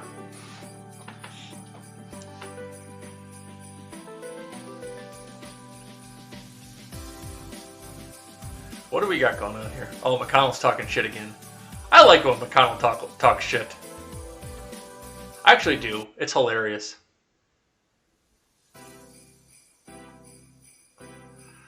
The Biden admin itself has accused the communist nation of genocide. While I've called on the U.S. and other nations to impose a diplomatic boycott of the 2022 Winter Olympics, this is the bare minimum, and President Biden should do more to hold accountable the Chinese Communist Party, Senator Bill Hagerty of Tennessee said in a statement on Monday. Hagerty argued that the 2022 Games should be moved out of China completely, citing the recent disappearance of Chinese tennis star Peng Shuai. What Biden should do is insist that the International Olympic Committee move the Olympics from Beijing. The U.S. should lead the world in protecting not only our athletes, but all athletes from the malign behavior of the Chinese Communist Party, as evidenced by the recent disappearance of Chinese tennis star Peng Shuai, Hagerty said. Well, that's really not Biden's decision either. That goes along with the International Olympics Committee, and there's been years of preparations going on for this that might cause a bigger diplomatic situation. That's the problem. The U.S. doesn't control the Olympics. If I'm not mistaken, that actually comes out of Athens itself. If I'm not mistaken. And all the control comes to that. So he's got no authority to do so. Yes, he can make the suggestion, and yes, I don't think with everything that's been going on with China this year and their aggression against Taiwan that they should be hosting the Olympics. I don't think that's a thing, but I, as an American, if they are centered in Greece, get no say. And neither does Hagerty. He's correct. I think that this should get pulled back off here, but once again, I'm not going to watch a minute of the Olympics just because, well, they're going to go woke.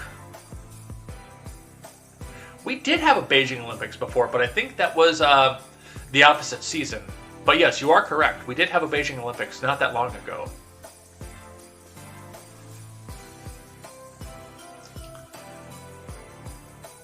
Some more government stuff here. A friend of the network, Voices Against Tyranny.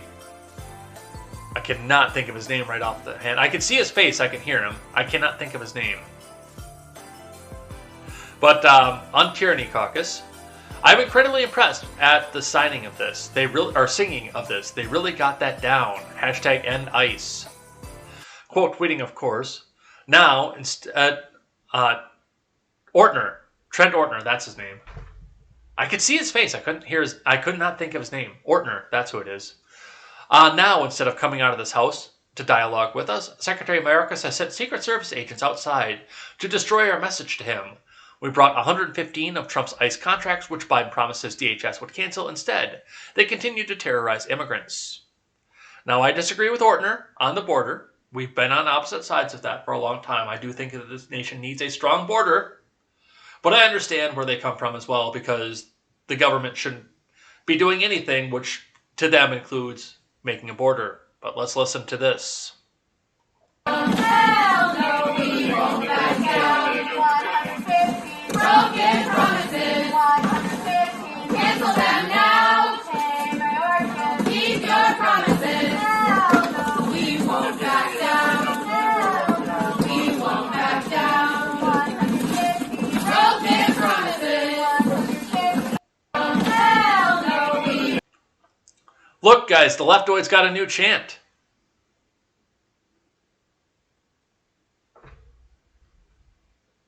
Hey, it's a lot better than hey ho, person that we don't like has got to go, that they've been using since, what, 1961?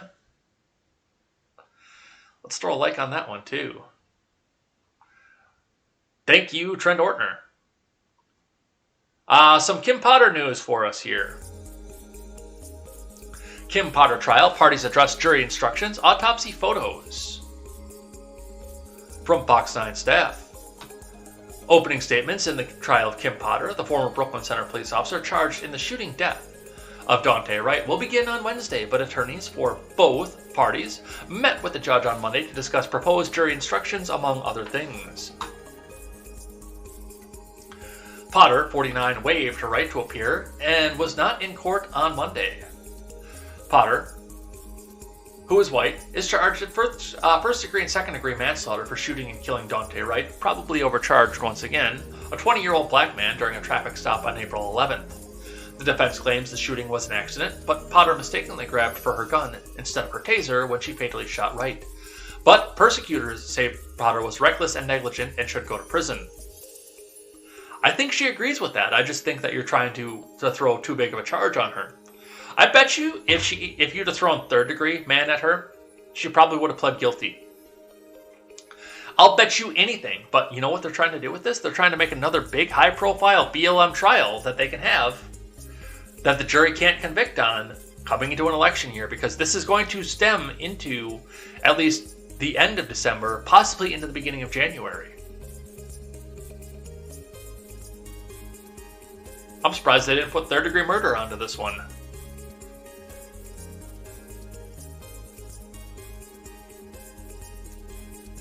On Monday, Regina Chu ruled on the station's motion regarding character evidence for Potter to allow limited testimony about her reputation for being peaceful and law-abiding. The parties also discussed autopsy photos being shown at the trial. Judge Chu ruled the photos can be shown at the trial, but will not be shown on the live broadcast feed. Court will resume at 9 a.m. Central Time Wednesday after opening statements. Fox 9 will stream the Potter trial live, gavel to gavel at fox9live.com. and on the Fox 9 YouTube channel and the Fox 9 News app. Potter's defense team said the 49-year-old former officer will take the stand in her own defense, although Judge Chu stressed that Potter can change her mind. She may request instructions be read to the jury explaining it's her right not to testify, and it should not be held against her if that's what she chooses.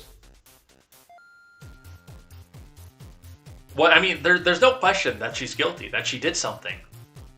Unintentional or not. There's no question there. She did something.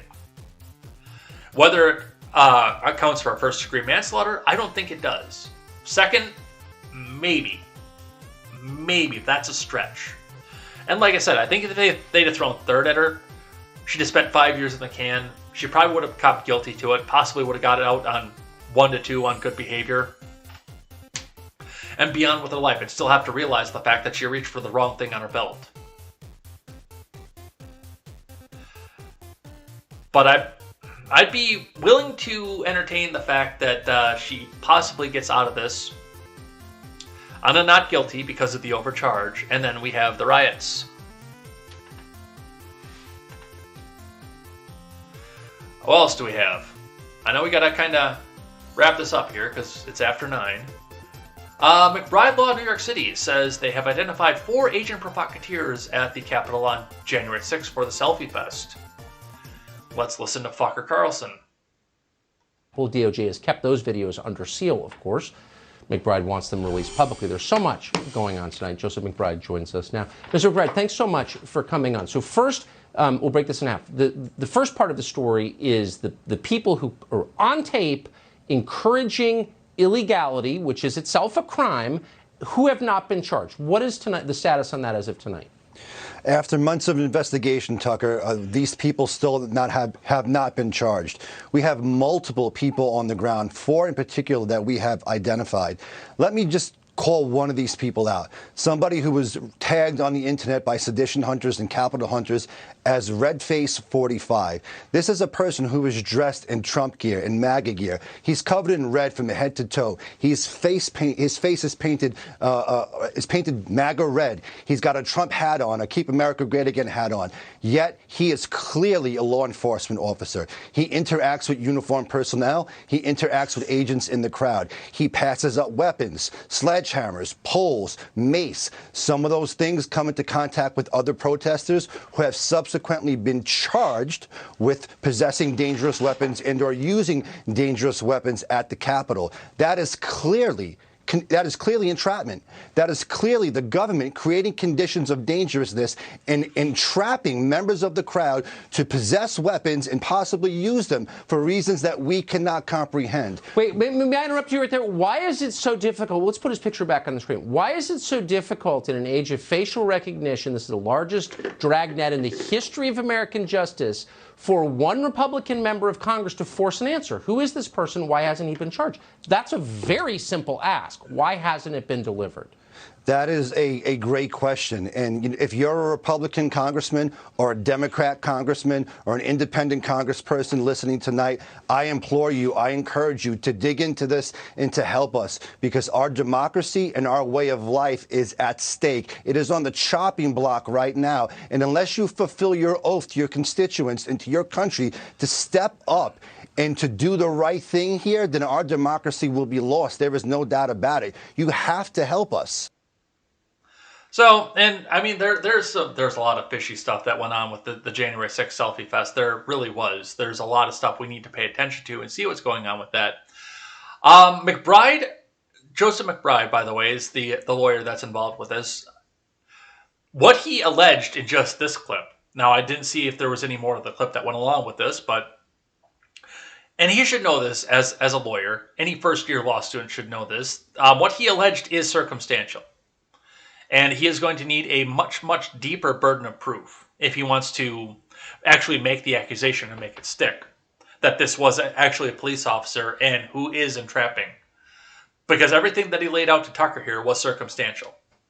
I believe it, but it's circumstantial. It doesn't matter what I believe. It matters what can be cleared by a jury of peers based on preponderance of evidence. And I don't see it there out of the statement that McBride made.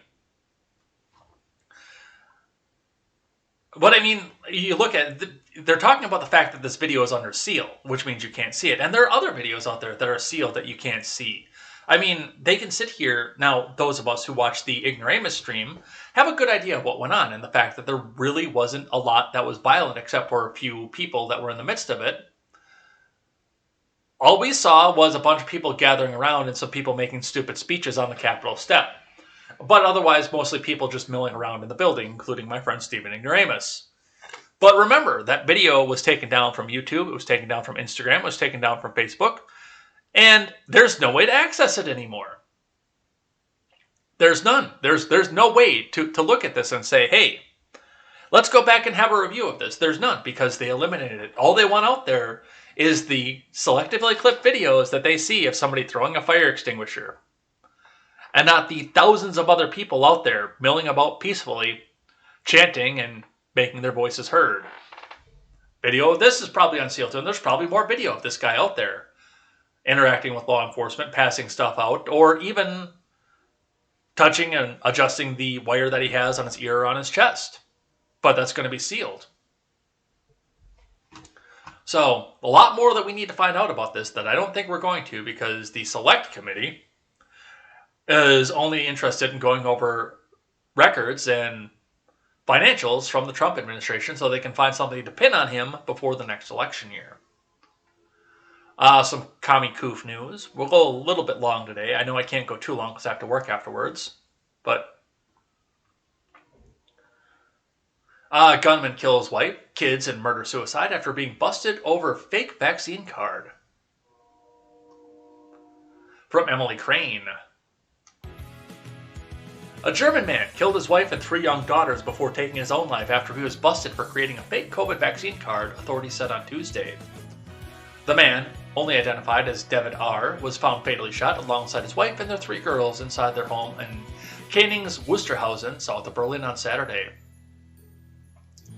Prosecutors said the 40-year-old man left behind a suicide note that revealed he feared his daughters, ages 4, 8, and 10, would be taken away from him after the forgery was discovered. David admitted in the note to creating a COVID vaccine card for his wife, but her employer later found out it was fake and threatened to alert authorities.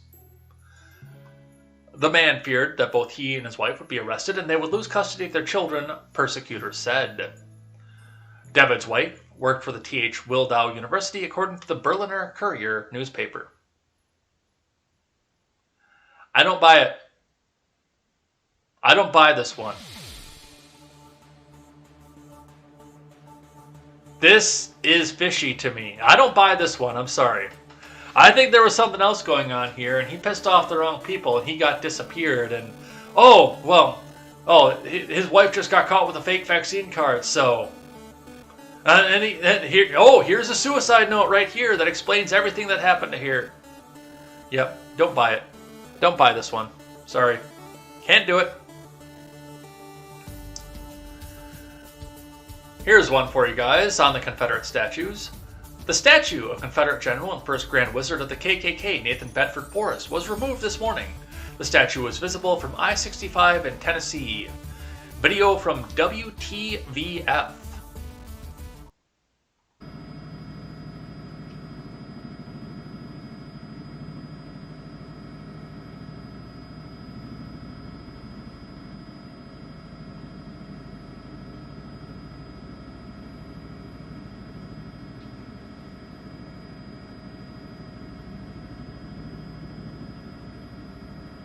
Yep, there it is, the crane taking it down. Apparently it shattered too when it hit the ground.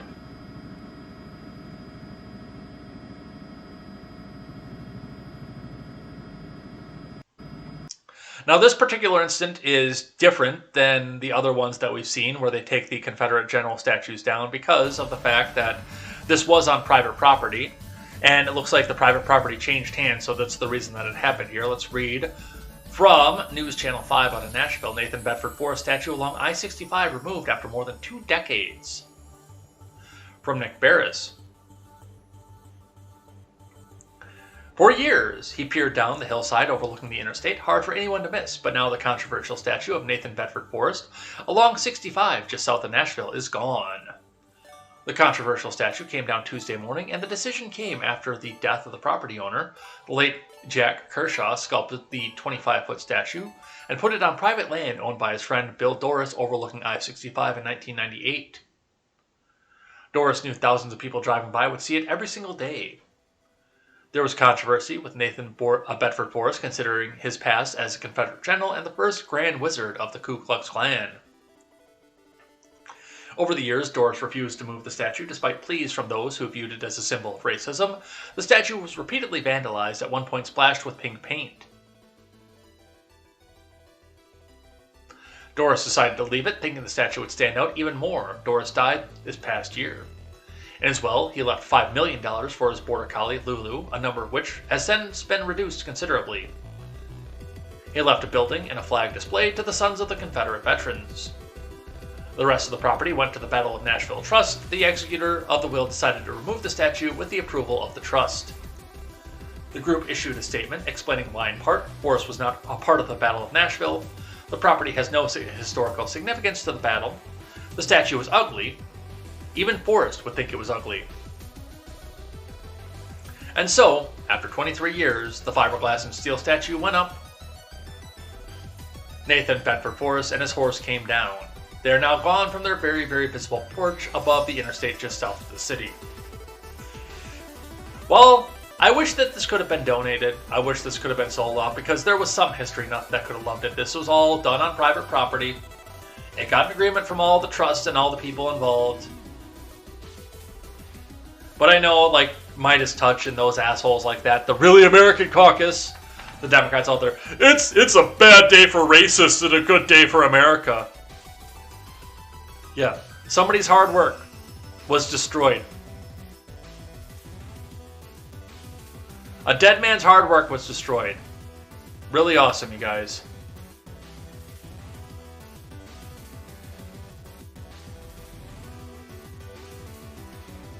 For now, the statue, which did suffer some damage coming down, will be held in storage with its future uncertain. So, yeah, like I say, with it being on private property, I can't find a disagreement with this. I really can't. But it's the victory lap that happened with this. The undeserved victory lap that the leftoids in this country had to take because of it.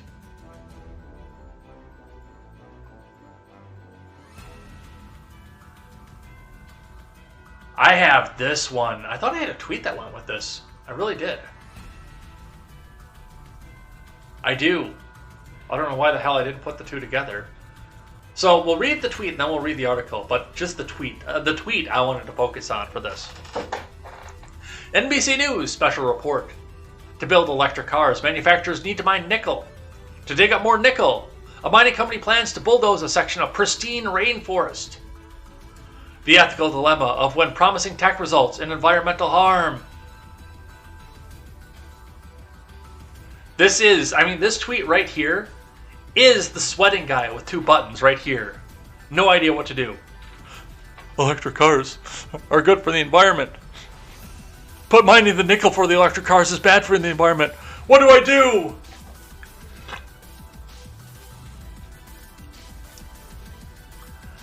And here's the article. How the rise of electric cars endangers the last frontier of the Philippines. A mine that supplies nickel for the batteries that power electric vehicles is on the verge of major expansion into a pristine rainforest. From Carol Illigan, Andrew Lernan, Annie Schechter, and Richie Shapiro.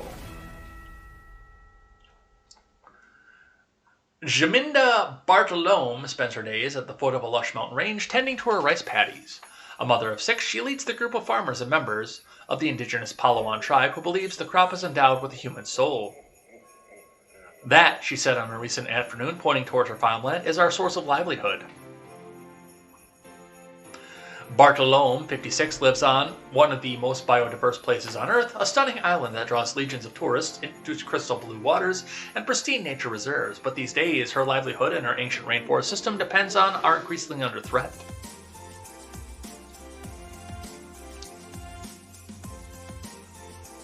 A nickel mine stretching nearly 4 square miles scars the forest above Bartolome's farmland. The mine, Rio Tuba, plays a vital role in satisfying global demand for a mineral more coveted than ever due to its part in the explosion of the electric car industry. The raw nickel dug out of the ground here ends up in the lithium batteries of plug-in vehicles manufactured by Tesla, Toyota, and other automakers, according to NBC News' review of company filings and shipping records.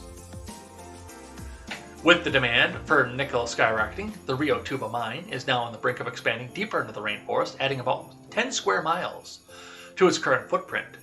Local environmentalists fear it will wipe out the forest's fragile ecosystem and increase toxic runoff into the rivers that flow past the farmland down below, jeopardizing the crops. What is at stake here is the life and survival of the people and communities, said Griselda Mayo Anda, an environmental lawyer and professor in Palawan. Electric cars are hailed as a climate-friendly alternative to the gas-guzzling vehicles that have long ruled America's roads. Experts agree they create a lower carbon footprint than traditional cars. But the controversy over the planned mine expansion highlights an often overlooked reality: manufacturing electric cars, even when done responsibly, still takes a toll on the environment. Which is what I've been saying to you, by the way, since they started talking about mandating electric cars or tried to subsidize them. Yes, electric cars are cool. Yes, they have a ton of torque that you can use to take off the line in a hurry. Yes, they're going to open up a new market of modifications for people to try and make their electric cars faster and faster. Yes, they're going to do all of these things left and right. But they still need the rare earth minerals. And good on NBC for finally addressing the fact that yes, they still need these rare earth minerals that they need to mine out of the earth with heavy diesel equipment.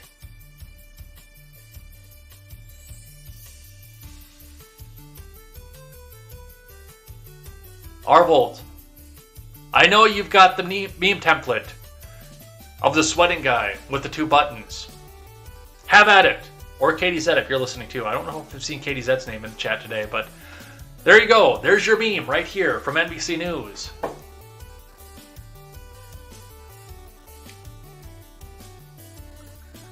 I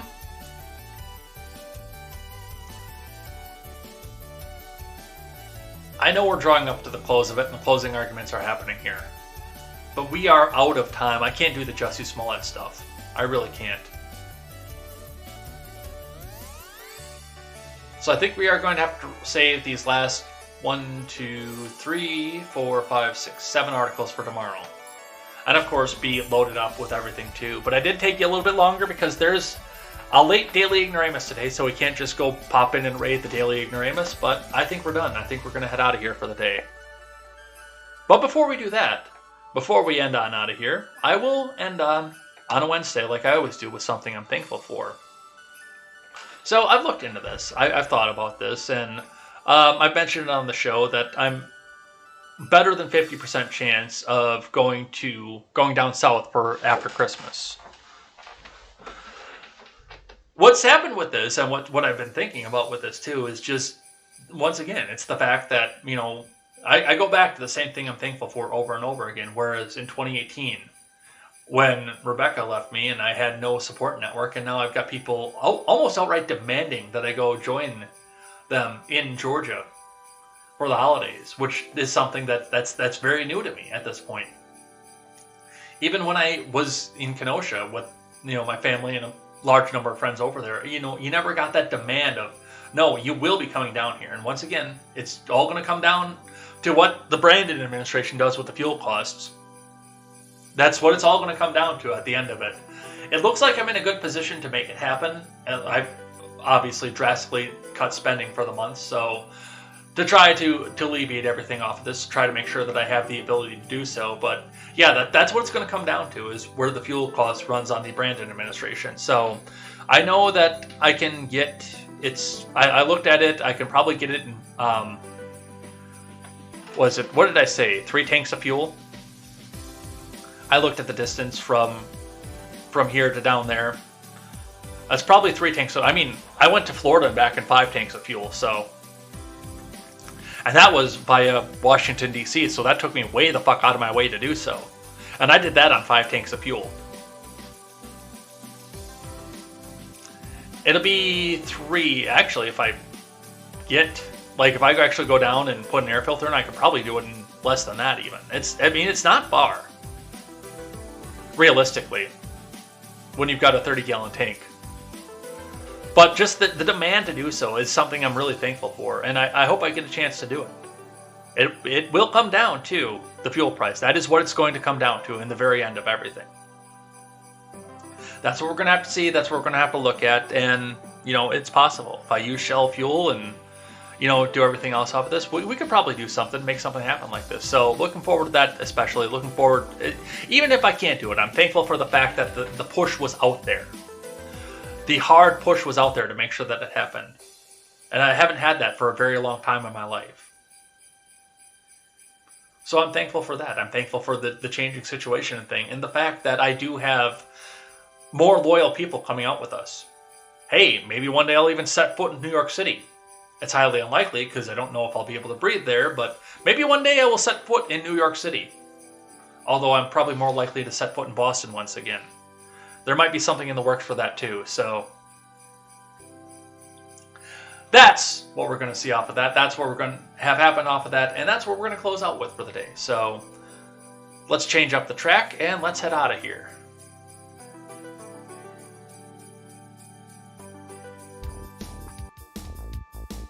So, thanks everybody for coming by, hanging out with us. I know that I put myself a little bit on the line here, but I did want to make sure you guys got extra content because you got to wait for a little while. What is it, another hour before Daily Ignoramus? He said 11:15 Eastern, so that's 10:15 in real time. So yeah, you'll have another hour for Daily Ignoramus, so make sure you guys go check that out on all of his channels, including all the backup ones and everything else off of that. Do guys make sure you go check him out. Great friend of the show, great friend of the Turn Some Pages Productions Network, and somebody who will be picked up by the Turn Some Pages Productions Network as well. And somebody who, as much as he wants an embedded stream in there, makes me want to build this site even more, so he has an internal embedded stream off of that as well. He's the one who drives me to go back and do this. Go and check him out. Make sure you guys do that. Make sure you guys go check out all the other Turn Some Pages Productions network shows that will be coming up off of this. And make sure you check out the R-Rated Conservative too. I'll be calling him tomorrow as well. And we will see you guys next time for more contemporary, more headlines, 7:15 a.m. Central Time, weekday mornings. We will see you next time. And until then, I'm Jay Edgar, and this is Contemporary.